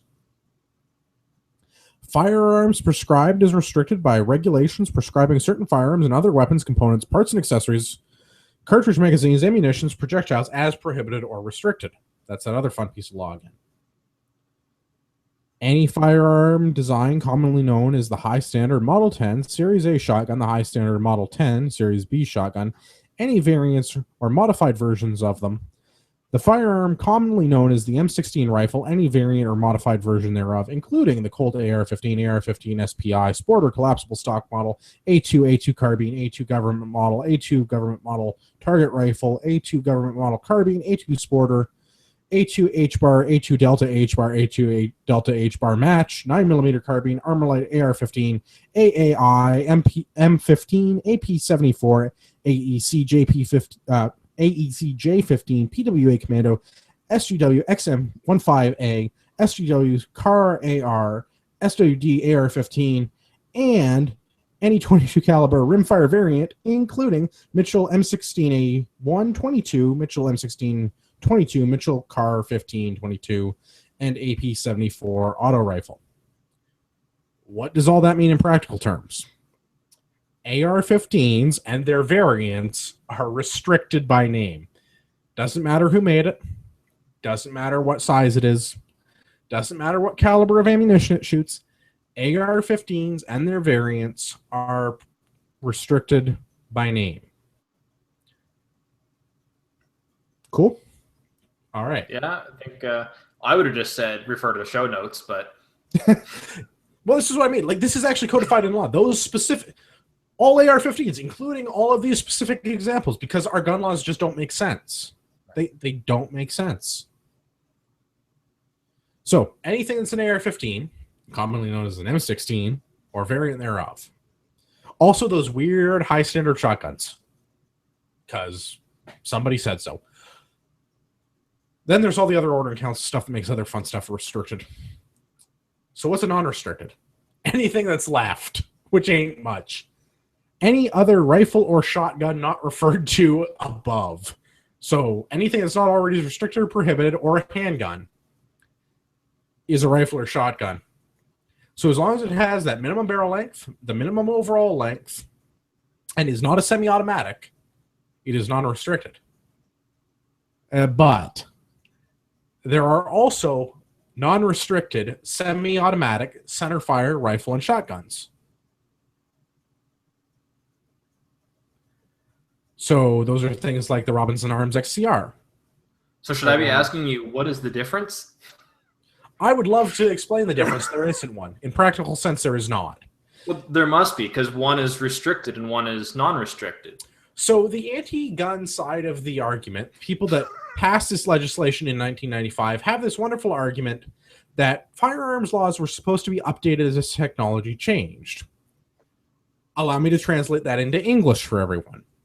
we didn't think about this, and we want to ban more guns as more guns become developed. Because in 1995, there was no Robinson Arms XCR. It didn't exist. It is a center fire 223 caliber semi-automatic with a 20-inch barrel. It's gas operated, air cooled, piston driven. It is an AR-15 essentially. Somebody says the Tavor is non-restricted. Same deal. The Tavor is not the same as an AR-15 as a bullpup. Bullpups are a whole other discussion we're about to have in a minute. But I mean, for all intents and purposes, if you didn't understand the difference between a bullpup and a standard rifle, the Tavor is an AR-15. It is a semi-automatic, air-cooled, gas-operated, maybe piston-driven, 223 caliber rifle. Same thing.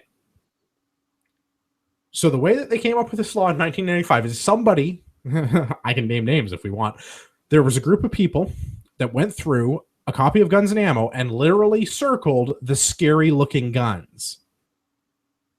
They didn't do this based on technical criteria or merits. It wasn't based on the overall length or the type of action or how the gun worked or what the gun was for. They literally picked the things that were like the scary black military-looking guns. So going back to your previous comment of them needing to update the lists and restrict and prohibit more than because of the modern or the newer rifles and the newer firearms. The biggest argument that I keep seeing related to that is that the firearms manufacturers are building to loopholes in our current regulations, and they'll comment that they're building them now at 106 millimeters or 105 millimeters, specifically to get around our firearms laws. Okay. And that frustrates me because they're not getting it to get around our firearms law. They're building them that way to comply with our firearms law. Right. And that's that was what I was about to interrupt you to say. So there are specific companies in the United States and other countries for that matter, but predominantly the United States, that build guns designed for the Canadian market, handguns in particular, that have that minimum barrel length. So the Glock 19, for example, has a barrel length of 4 inches. You can get a Glock 19 in Canada with a legal length barrel of 105 millimeters. It's totally above board. It's totally legal. It's the exact same gun. And it literally, there's this little extra piece of metal, 5 millimeters worth, that sticks out the front. And it's not that people are building guns to circumvent those laws. You're right. It's literally that there is a demand for Glock 19s in this country. People want to shoot them. They like them. They want to buy them, whatever. The free market has determined that these guns should be being sold, and they can legally be sold to law-abiding Canadians with the appropriate credentials vis-a-vis the PAL, RPAL, etc., whatever. So companies are catering to that demand. And that's all it is. They're catering to a demand. It's a free market. That's how it works. And they're complying with all of our laws. They are. And it's 100%. It is absolute compliance. It's no different than the Robinson Arms XCR, or what's the that stupid HK USC, the utility sport carbine or whatever it's called. The HK makes this like neutered civilian dumb version of the UMP. Don't ask me what UMP stands for. It's German. I don't speak German. So all the difference between the USC and the UMP is the barrel length and the stock.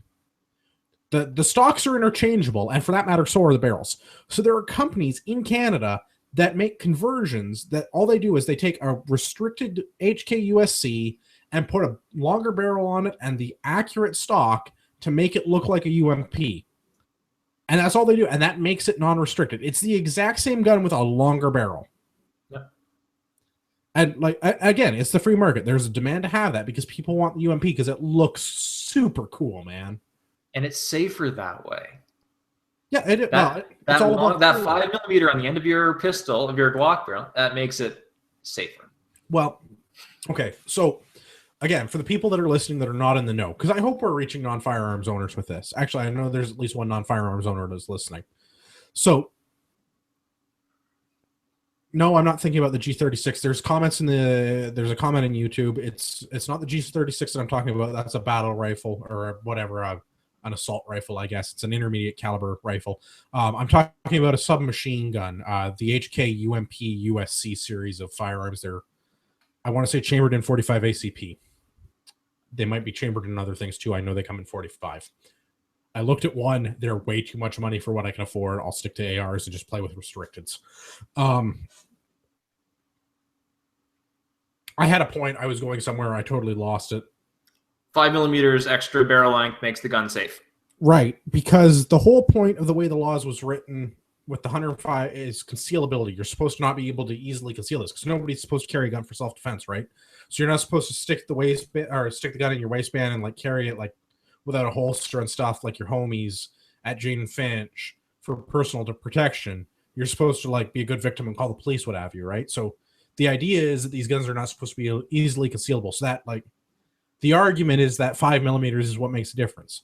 In reality, it's that 4 inches is a really, really common barrel length, and they got to prohibit like 3/4 of all the guns. Yeah. Okay, let's hit the non-gun stuff that's in the Firearms Act because this is going to be kind of a long show. I kind of think we got a ways to go yet. We're not there.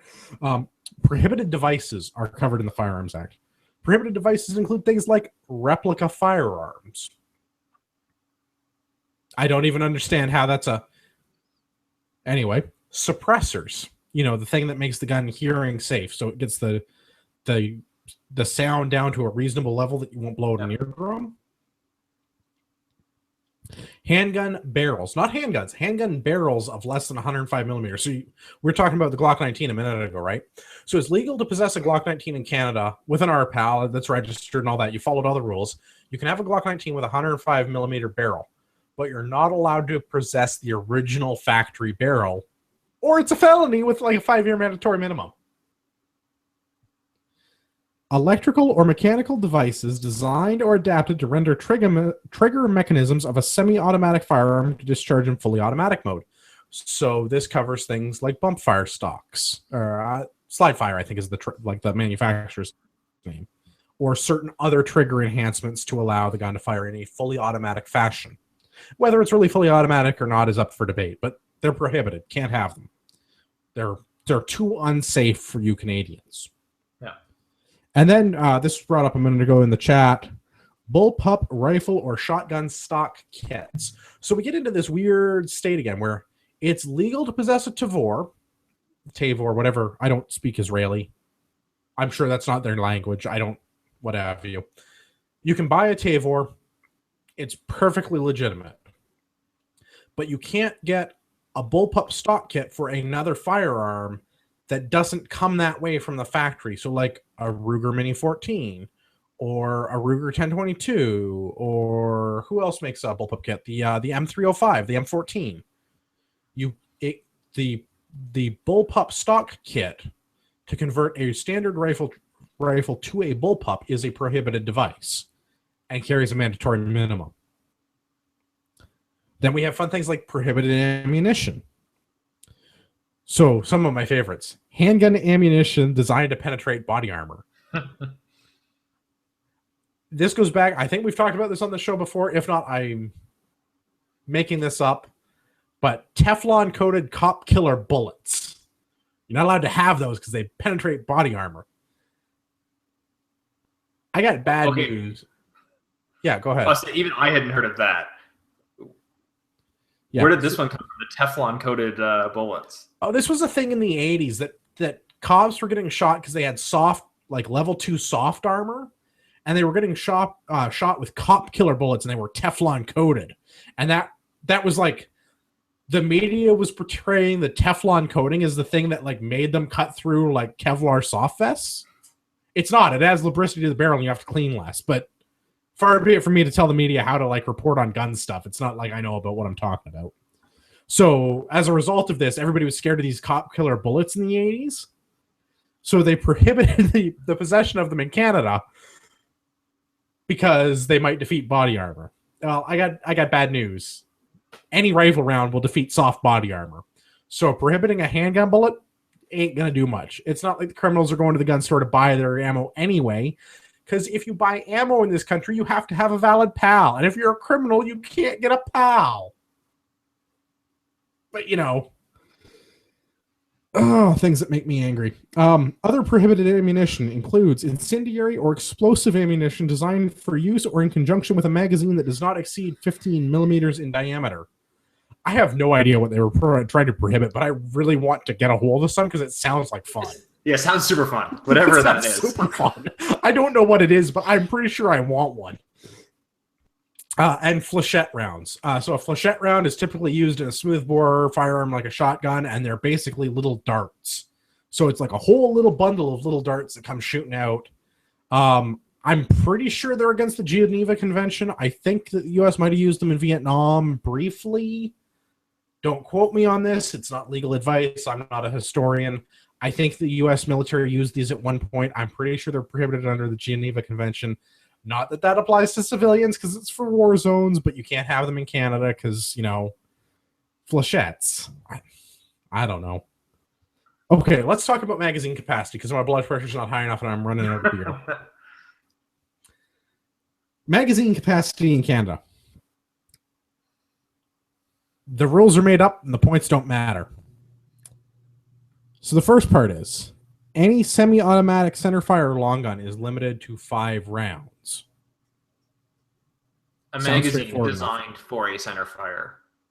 The magazine designed for a centerfire long gun is limited to 5 rounds of the caliber in which it was designed. Yeah, there's a whole stipulation around this, but for brevity's sake, long guns are limited. Semi-auto long guns are limited to 5 rounds.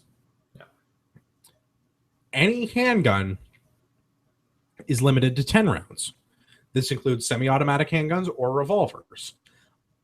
I'm not sure there's a lot of 10-round revolvers out there, so I'm not really sure we're missing out. 6-gun or like wheel guns are usually called 6 guns for a reason, like 6 shooters, because there's like 6 chambers.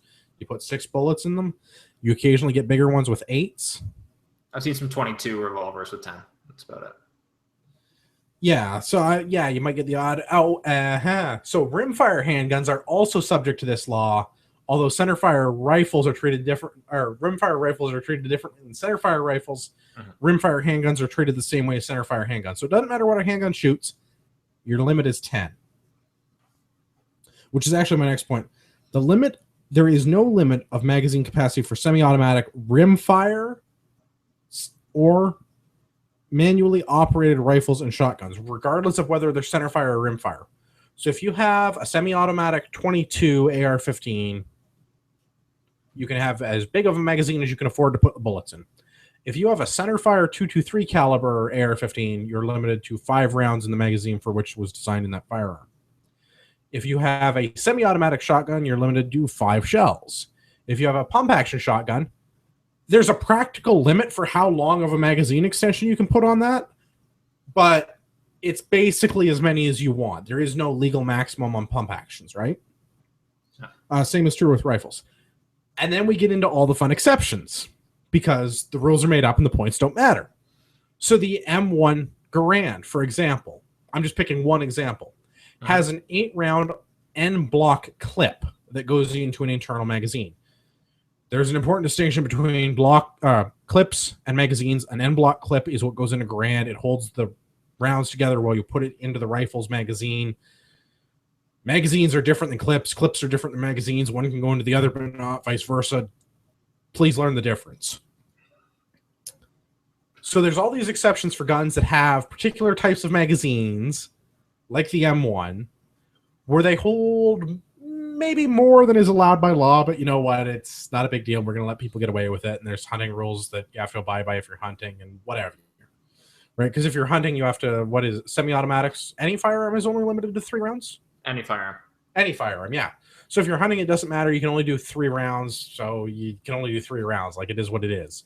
For if you're shooting at a range, you're at a range. Who cares? I mean, the government. But, I mean, realistically, if I have one 5-round magazine I'm sorry, I said that wrong. If I have one 50-round magazine or 10 5-round magazines, I have the same amount of ammo, and it doesn't take me long to change the magazine. So, I mean, really, who cares?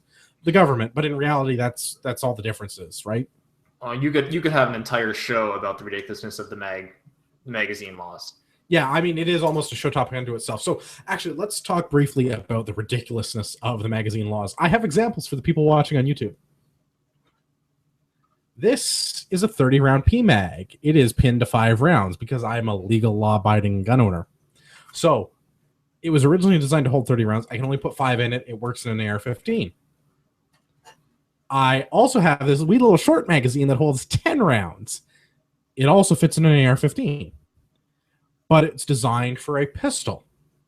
It's specifically marked on it. I don't know if that'll show up on the camera. Not really well. It's specifically marked as a pistol magazine for a Rock River Arms LAR-15 pistol. Pistols, as we all remember, are limited to 10 rounds. The fact that it fits in any other AR-15 doesn't matter. It's designed for a pistol. So you can legally use it and put it in any AR-15 and legally have 10 rounds in the magazine. We also have this fun thing called a Beowulf magazine. I don't like them. I think they're ridiculously expensive because they're like 60 or 80 bucks or something. But they hold 5 rounds of 50 caliber Beowulf. So the 50 Beowulf is a specific cartridge. It's not a very common cartridge, but you can get an AR-15 chambered in it. It is essentially a necked up 7.62 by 39 cartridge. Essentially. There's some other differences, but think of it as a necked up 7.62 by 39, right? So it's got a big 50 caliber bullet. It's got a big hole in the barrel. It's designed to shoot this 50 caliber round that is the same length as your standard 5.56 by 45 millimeter or 223 Remington round. You can jam 15 rounds of 5.56 or 223 Rem into a 5-round 50 Beowulf mag, and it fits in any AR.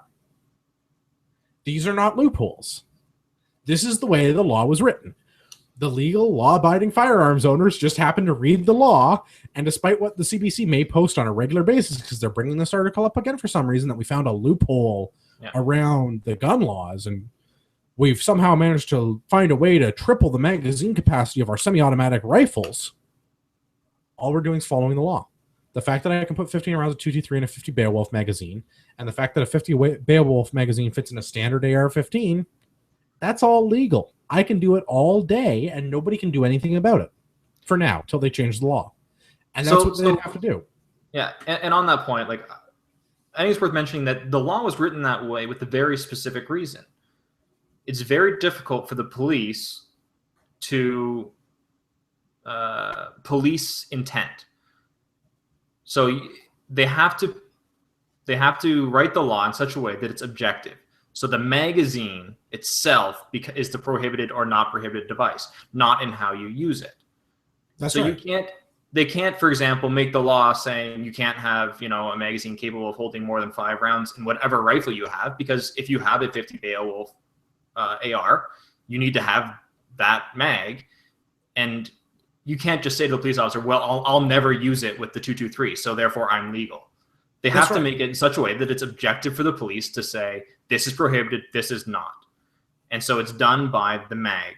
So the magazine is designed for a specific rifle. It can't hold any more than 5 rounds of the caliber for that rifle of which it's designed. That's right. So that's the gist of the magazine laws. We could do a whole show on the eccentricities of that, but that's the basics of the magazine.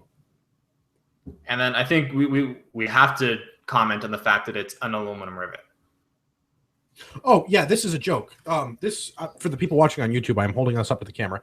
It is literally a 2-cent pop rivet from Crappy Tire.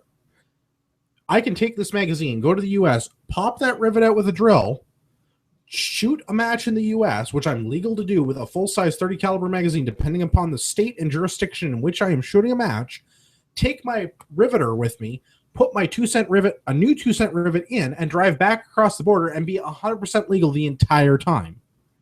It's stupid. It's an absolutely asinine law because it's literally a 2-cent little piece of metal that's stopping me from being a criminal.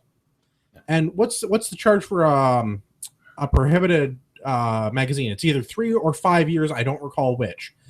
But if that little stupid pin falls out of my magazine and a police officer decides they're going to inspect my magazines that day because they can come into my house and do it, or they could stop me on the way to the range and open my bag and want to look, or they could be waiting at the range and stop me there and have a look.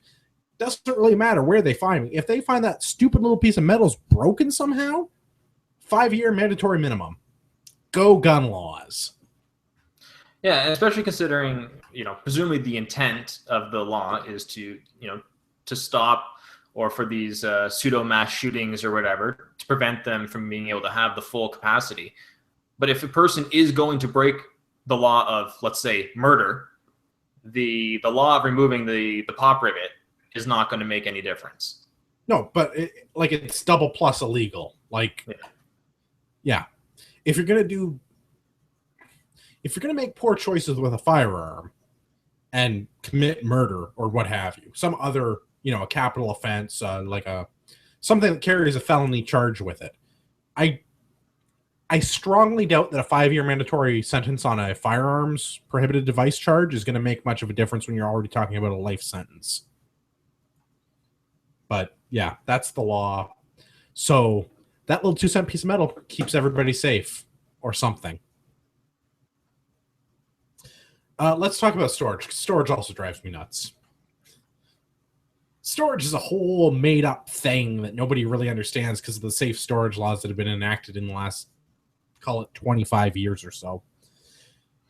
Non-restricted firearms must be unloaded and either any of the following may be true: made inoperable with a secure locking device, have their bolts or bolt carriers removed, securely locked in a sturdy container, cabinet, or room that cannot be easily broken into, except if it is in an area where it is legal to fire a gun. The non-restricted firearm is needed for predator control, can be temporarily left unlocked and operable, but must be kept unloaded, and all ammunition must be stored separately. And in wilderness areas, non-restricted firearms can be left unlocked and or operable and must be left unloaded, and ammunition may be kept nearby. Welcome to Canadian gun laws, where everything is made up and the points don't matter. And this is so freaking vague. No one understands it.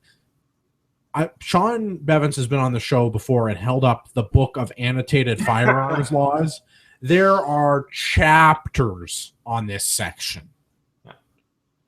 And what is a sturdy container, cabinet, or room that cannot be easily broken into?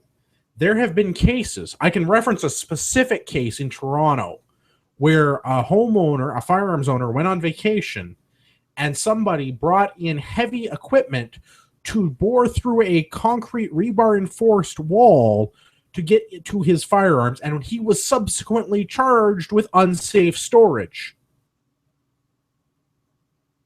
How does that make it? He put his guns in a concrete room. The concrete was erected with rebar. Criminals brought in equipment to tunnel through the concrete and rebar wall to steal his guns. He returned from his vacation and reported this to the police, and the police charged him with unsafe storage. I have no comment for that. You can't see this in the audio, but I'm doing the Jackie Chan face where he just doesn't get it. Like, what? What? How is that even a thing? So there's no definition of what a safe is. There's no real definition of what a cabinet is. There's no definition of what a room that cannot be easily broken into is. There's also this other term that they like to use that's a room that's been specifically constructed or modified to store firearms, but they never explain what the criteria for that are. Yeah, what the minimum requirements are to meet that. So the basics of it with the non-restricted. Unload the non-restricted and put it somewhere. Legal. Unload it and put it somewhere and lock it. Legal. Unload it and take the bolt out of it. Legal. Unload it. Put it in a secure doodad, cabinet, room, container, etc. Legal. Do all of that. Legal. The only real law with non-restricted firearms is they can't be loaded when they're being stored. That's what it amounts to. That's consistent. There's all these other addendums and exceptions, and except if it's legal to discharge a firearm for predator control, but then it has to be The ammunition has to be stored separately. Nobody bothered to define what separately means. Does it have to be in a different building? Does it have to be in a different county? Does it have to just be across the room? Do I have to take more than 2 steps to get to it? Does it have to be in a locked container? They don't specify what any of that means. So the theory of that particular exception is farmers, people who use firearms for wildlife management or pest control. Say there's a coyote attacking your chickens. You walk out on your porch with your 30-30. You put one in the chamber, you shoulder your gun, you pop your coyote, you call it a day, right?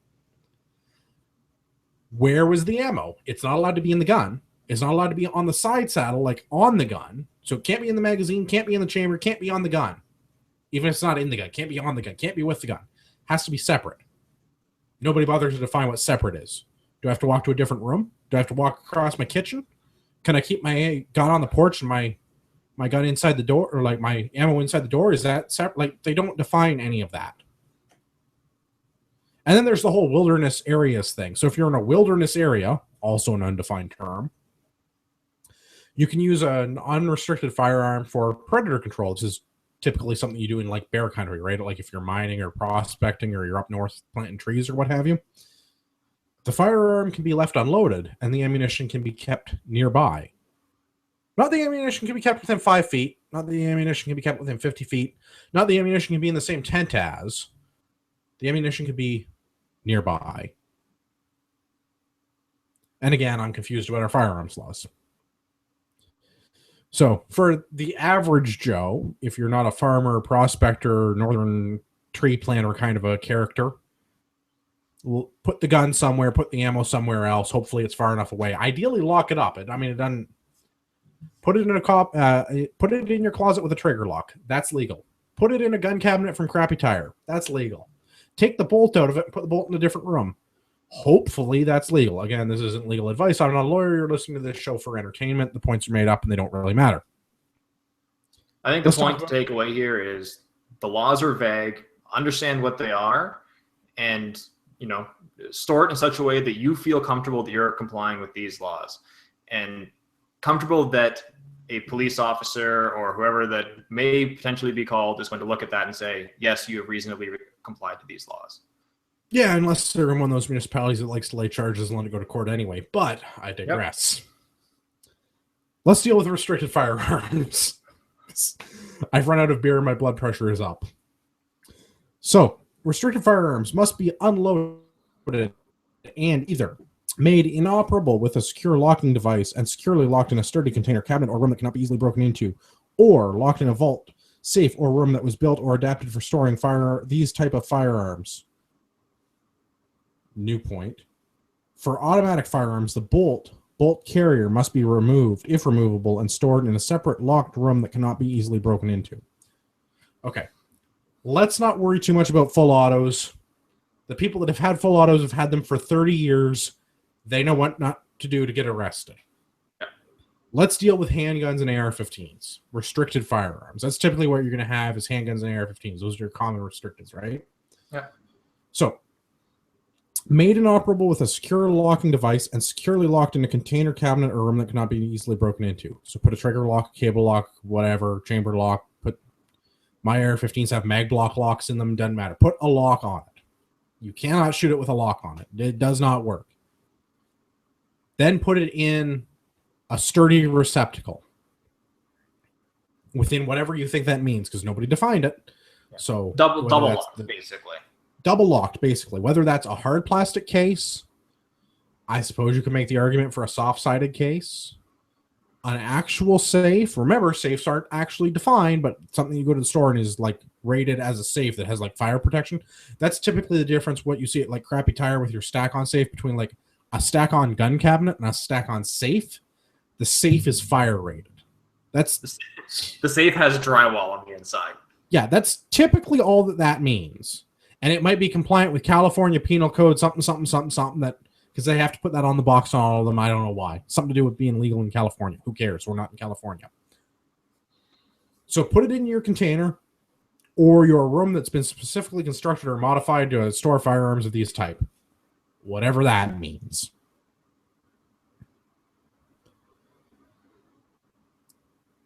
Then there's the rules with ammunition.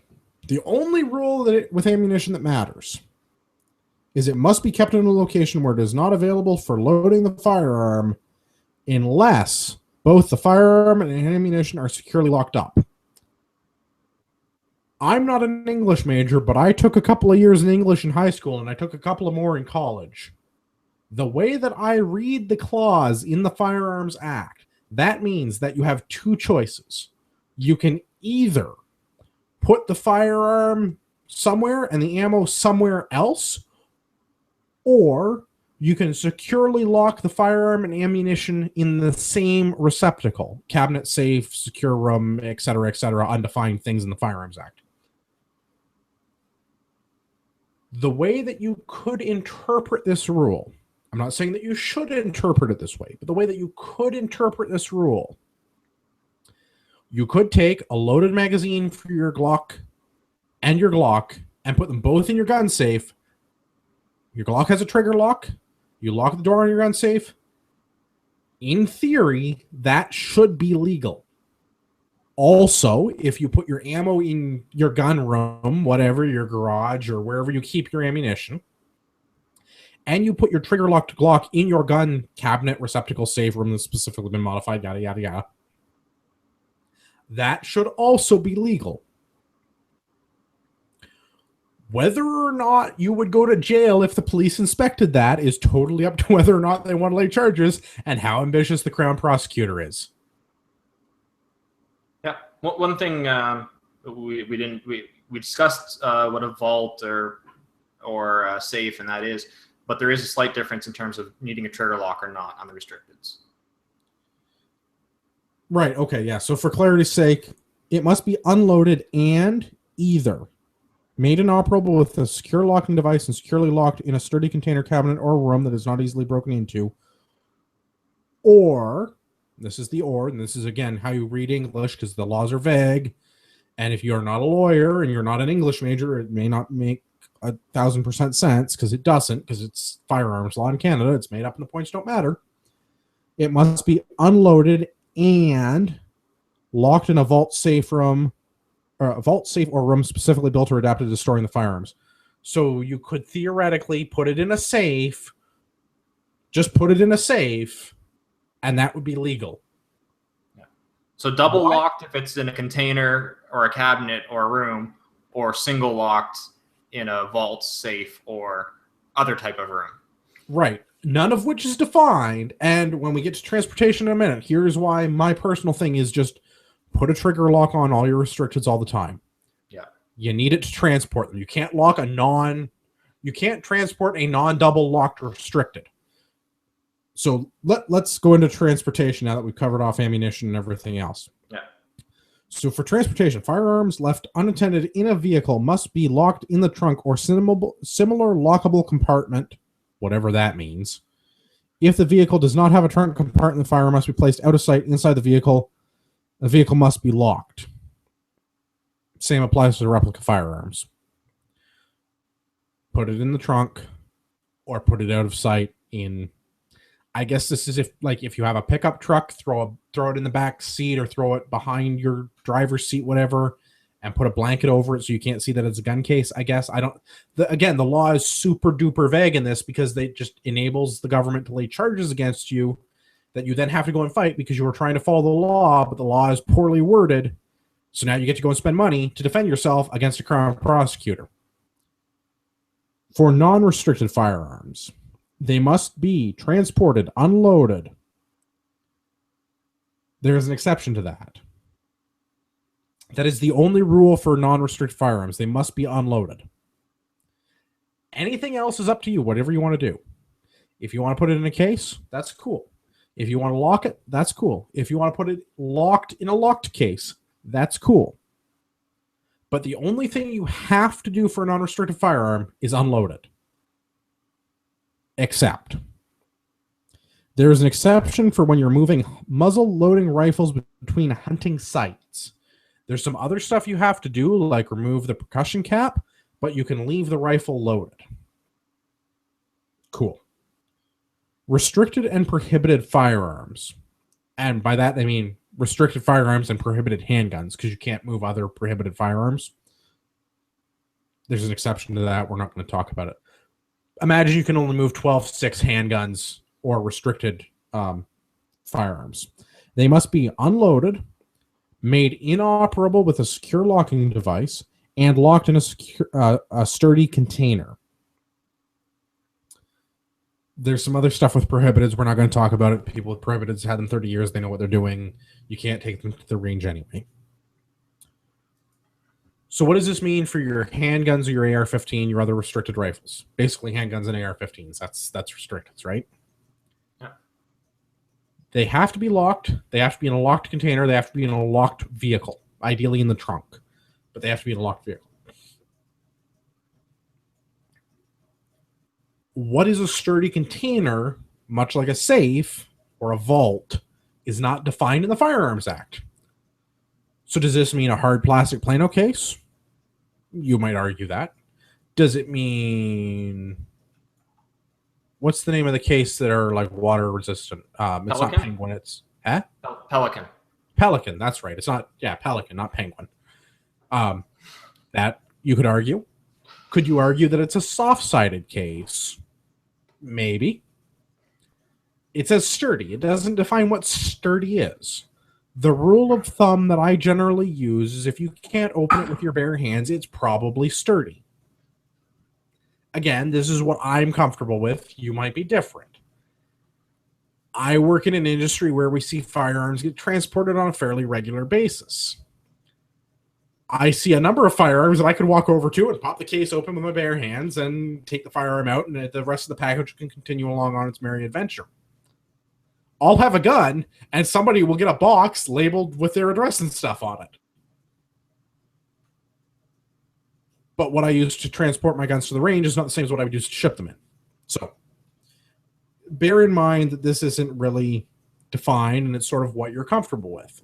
So is a soft-sided case enough? Maybe. Is a Pelican case enough? Probably, but it's still a maybe. Like, in the legal sense, it's up to you what you're comfortable with and whether or not you're willing to go to court to defend it. I don't really feel like talking too much about display. Is there anything else with transport that I missed, Marty? I think that pretty well covers it. Yeah. The display stuff. Oh, I've got more beer. Lovely. We can keep going. Sorry, I need to open this. So much better. Display, we won't go into very much. Display of firearm, basically, non-restricteds can be displayed with, as long as they have a locking device on them, they're made inoperable. Or they're locked in a sturdy container, cabinet, or room that cannot be easily broken into. I don't know how you display something if it's in a container. It's one of those things that's in the book. I don't get it. Restricted prohibited firearms must be unloaded. Can we just make the assumption that everything has to be unloaded all the time unless you're actually using it, please? Like, that would just be... All guns have to be unloaded unless you're about to shoot them. How's that? That's just a general good rule. Yeah, like, that's just... It makes sense, but they keep spelling it out in the law. So, restricted prohibited firearms must be unloaded, made inoperable with a secure locking device, locked in a sturdy container, cabinet, or room that cannot be easily broken into. The bolt carrier must be removed, if removable, stored in a separate locked room that cannot be easily broken into. If you want to display your firearms, like I'm doing behind me, imagine what you would see if you went into a gun store, if you've been in a gun store in Canada. The laws for gun stores are different than what they are for you as a private citizen, but the display laws are pretty freaking close. So if you've seen it in a gun store, it's probably cool to do in your house. What does that mean? Put it in a room that's not going to get easily broken into. If it's restricted, throw a lock on it. Probably sufficient to meet the letter of the law. Again, it's what you're comfortable with. I'm in immediate control of the firearms behind me. I put them out for the show. When I'm done the show, they'll go back in the safe. If you're listening to the audio version, imagine several very nice looking guns behind me. They're sort of behind the sound of my voice. I don't know a lot of people that actively display firearms sort of like as a thing in their home that are actual firearms. You see it occasionally with like deactivated firearms, something that's commonly referred to as a DWAT, a wall hanger, a mantelpiece, but they're typically no longer actual firearms. They can't shoot. The firearms that I'm using to display behind me in the show are just there for the show, and as soon as the show's over, they go back in the safe. Sorry for the guy from the RCMP that was hoping to knock on the door tomorrow. Let's talk about display of ammunition. The only rule with ammunition, pretty much the only rule with ammunition is all the same as always, has to be separate from the firearm. So if you're going to display live ammunition, it can't be displayed with a firearm that could fire it. So as long as it's deactivated, you're good to go. Do whatever you want. It's not really ammo anymore. If it's live ammo, don't put it in the same place that you're displaying your guns in. Pretty simple. Yeah. Public agent firearms regulations. This section of the Firearms Act is all about what police officers basically are allowed to do. Local, municipal police force, provincial police force, federal police force, the RCMP, the guys in the red surges with the funny-looking horses. When not in use, agency firearms and other controlled items, because police officers can have prohibited magazines and suppressors and all the rest of the fun toys that civilians, regular, everyday Canadians are not allowed to have, must be stored in a container, receptacle, vault, safe, or room that is controlled by the public agency and kept securely locked away, or in a dwelling place if authorized by the public agency. And this all goes back to the article that we talked about at the beginning of the show. Oh, I have 2 beers that are open. That's exciting. This all goes back to the article we talked about at the beginning of the show where we weren't sure about that guy from Calgary about taking that C8 home.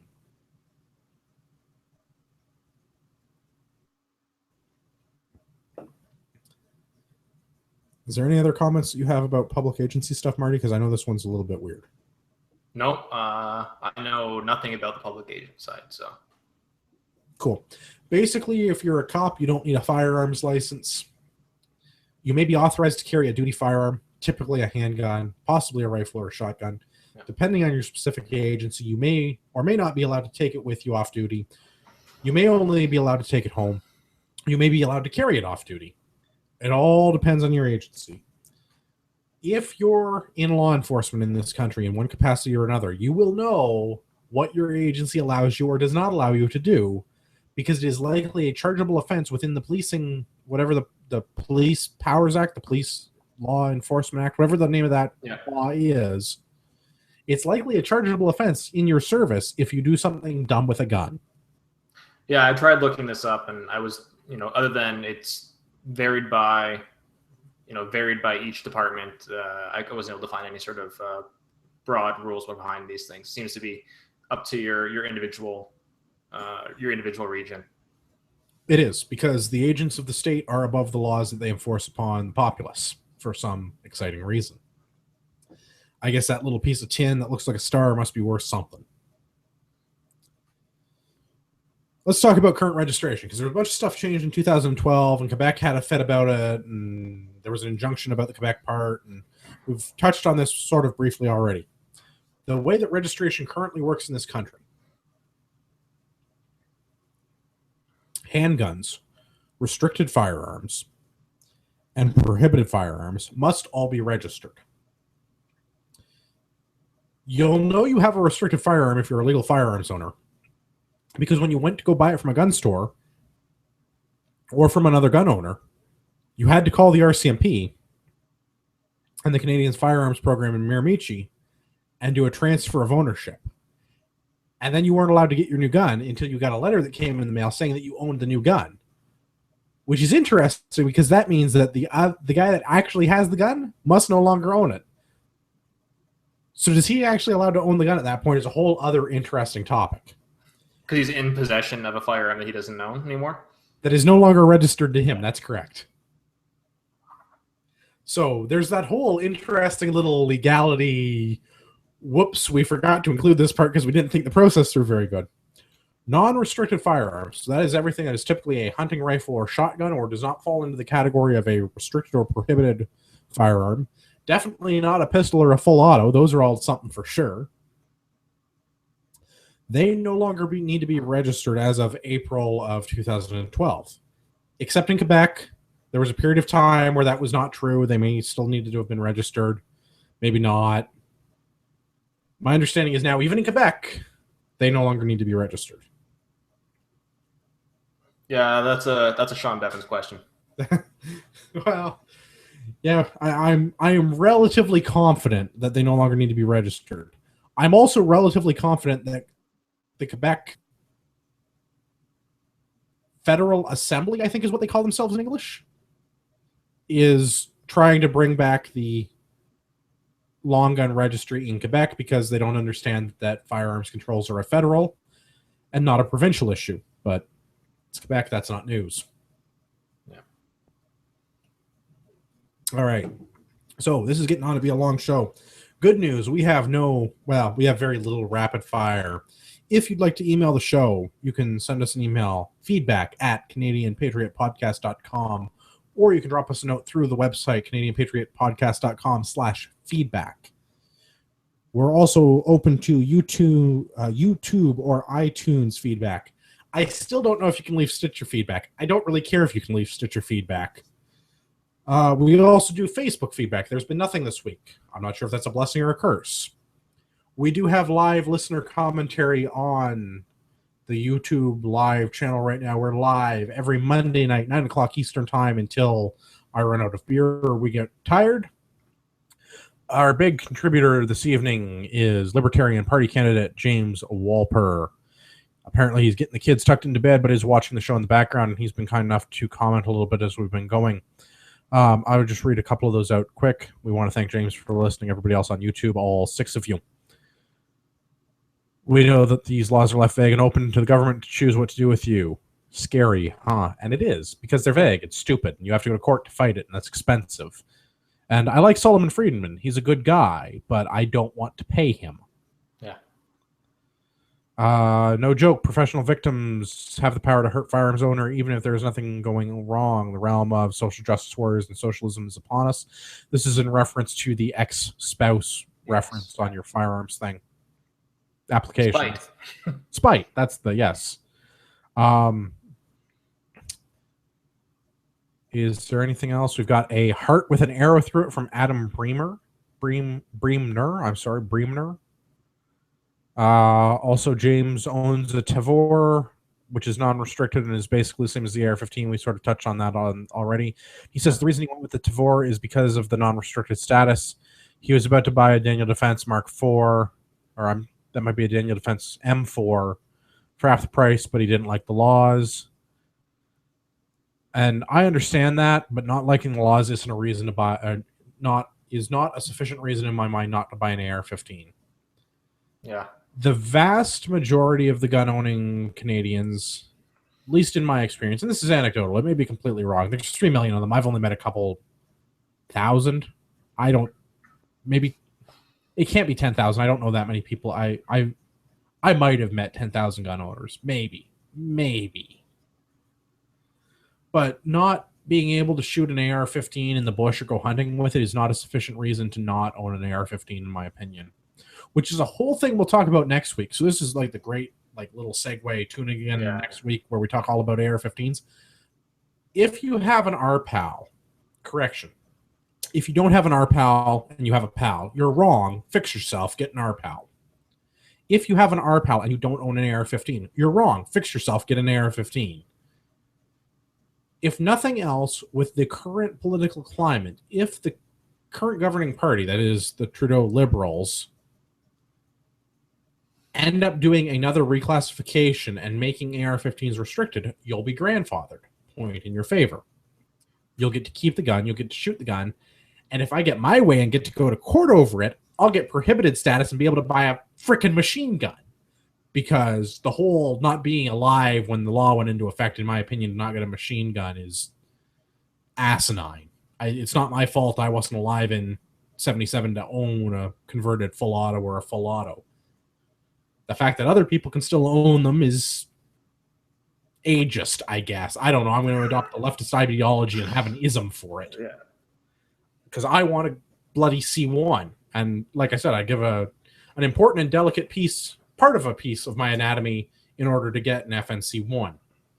You're offended by your lack of ownership. I am incredibly offended by my lack of ownership and also by my white privilege, but that's a story for another day. So get an AR-15. You probably go to a gun range anyway. If you're a hunter and you don't go to a gun range, you're wrong. Fix yourself. Get some target practice. If you own a rural property or you have a hunt club where you can go and target practice, great. Do that. But the majority of people live in urban centers. You should be practicing if you're a hunter. Join a gun club. Talk to other people with guns. AR-15s are fun. Get an AR-15. Get trigger time. It's going to be cheaper to shoot than your hunting rifle. It's good practice. That all said, oh, here we go. James has replied back. ARs equal registry. Tavors do not. There's a record of sale from the Canadian Tire I bought it from. That's it. Well, that is true. The argument, in my opinion, that owning a restricted firearm will get you on like a list because there's a registry doesn't matter. You're already on a list. You have a PAL. You're already on a list. You have a PAL, you have an RPAL. You have the get out of jail card that allows you to legally own a restricted firearm in Canada. The government already knows that you're already on the list. The number of guns that you own notwithstanding, like you're already in the safest segment of Canadian society. Gun owners in Canada commit such a very small amount of crime. I don't mean gun crime. I don't mean murder. I don't mean like domestics or homicides or anything like that. I mean crime. Total crime stats for Canadian gun owners is like 0.00001 of all crime in the country. Because all of these laws that we've talked about, if you do anything, not with a gun, if you do anything illegal in this country, if you beat somebody up, if you get into an argument, if you call somebody a name and they don't like it and they call the RCMP on you, you lose your firearms. Mm-hmm. Everything in the laws in this country is set up against civilian firearms ownership. The government, the people that put these laws into effect in 1934, 1967, 1977, 1995, 2013, or 2012, they do not want civilian ownership of firearms in this country. Full stop. So you're already on a list. If you're going to be on a list, you may as well have as much fun with it as possible. Join a club, buy an AR-15, go blast away with 223. You'll have a good time, I promise. Marty, do you have anything to add to that? Because I went off on a tangent. No. Excellent. You summed it up. The only thing I would say is use your comment of no reason to buy a non-restricted 223 over an AR-15. If you are looking for that one rifle, because of funds or whatever reason, you're only getting one rifle today, and you need it to be dual purpose. Sure, get yourself something that you can use for hunting as well. But as soon as you have the funds, follow that up with an AR-15. Yeah. Okay. Yeah. Okay. So that's a valid point. And we'll get into this a whole bunch next week. Yeah. If you could use an AR-15 to hunt, they are a fantastic small game rifle. Yeah. They are ideal small game rifles. You're not going to shoot a deer with a .223 caliber round. You might shoot a deer with a 300 blackout. You'll sure as shit shoot a deer with a 308 from an AR-10. But a .223 is not an ethical round to shoot a deer with. I don't imagine a lot of hunters are going to argue with me on that. I'm not a hunter. That's not my thing. That's not what I do. I compete. Yeah, 6.5 Grendel. That's a great comment. Get a 6.5 or a 6.8 SPC. I think either of those would work just fine. And yes, you can swap uppers. That's a whole topic for the next show. Get a lower receiver. The receiver is the gun. Get the lower receiver. What are they going for? Like under $200, like $150, $200 now?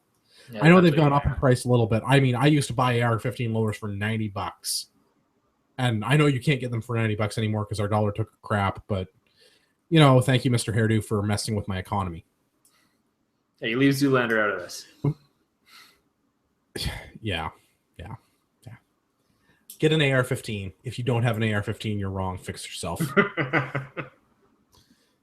All right, Marty, you're anonymous on the internet, right? You don't do Facebook, Twitter, Instagram, Pinterest, Snapchat, etc. ad nauseum, right? You just...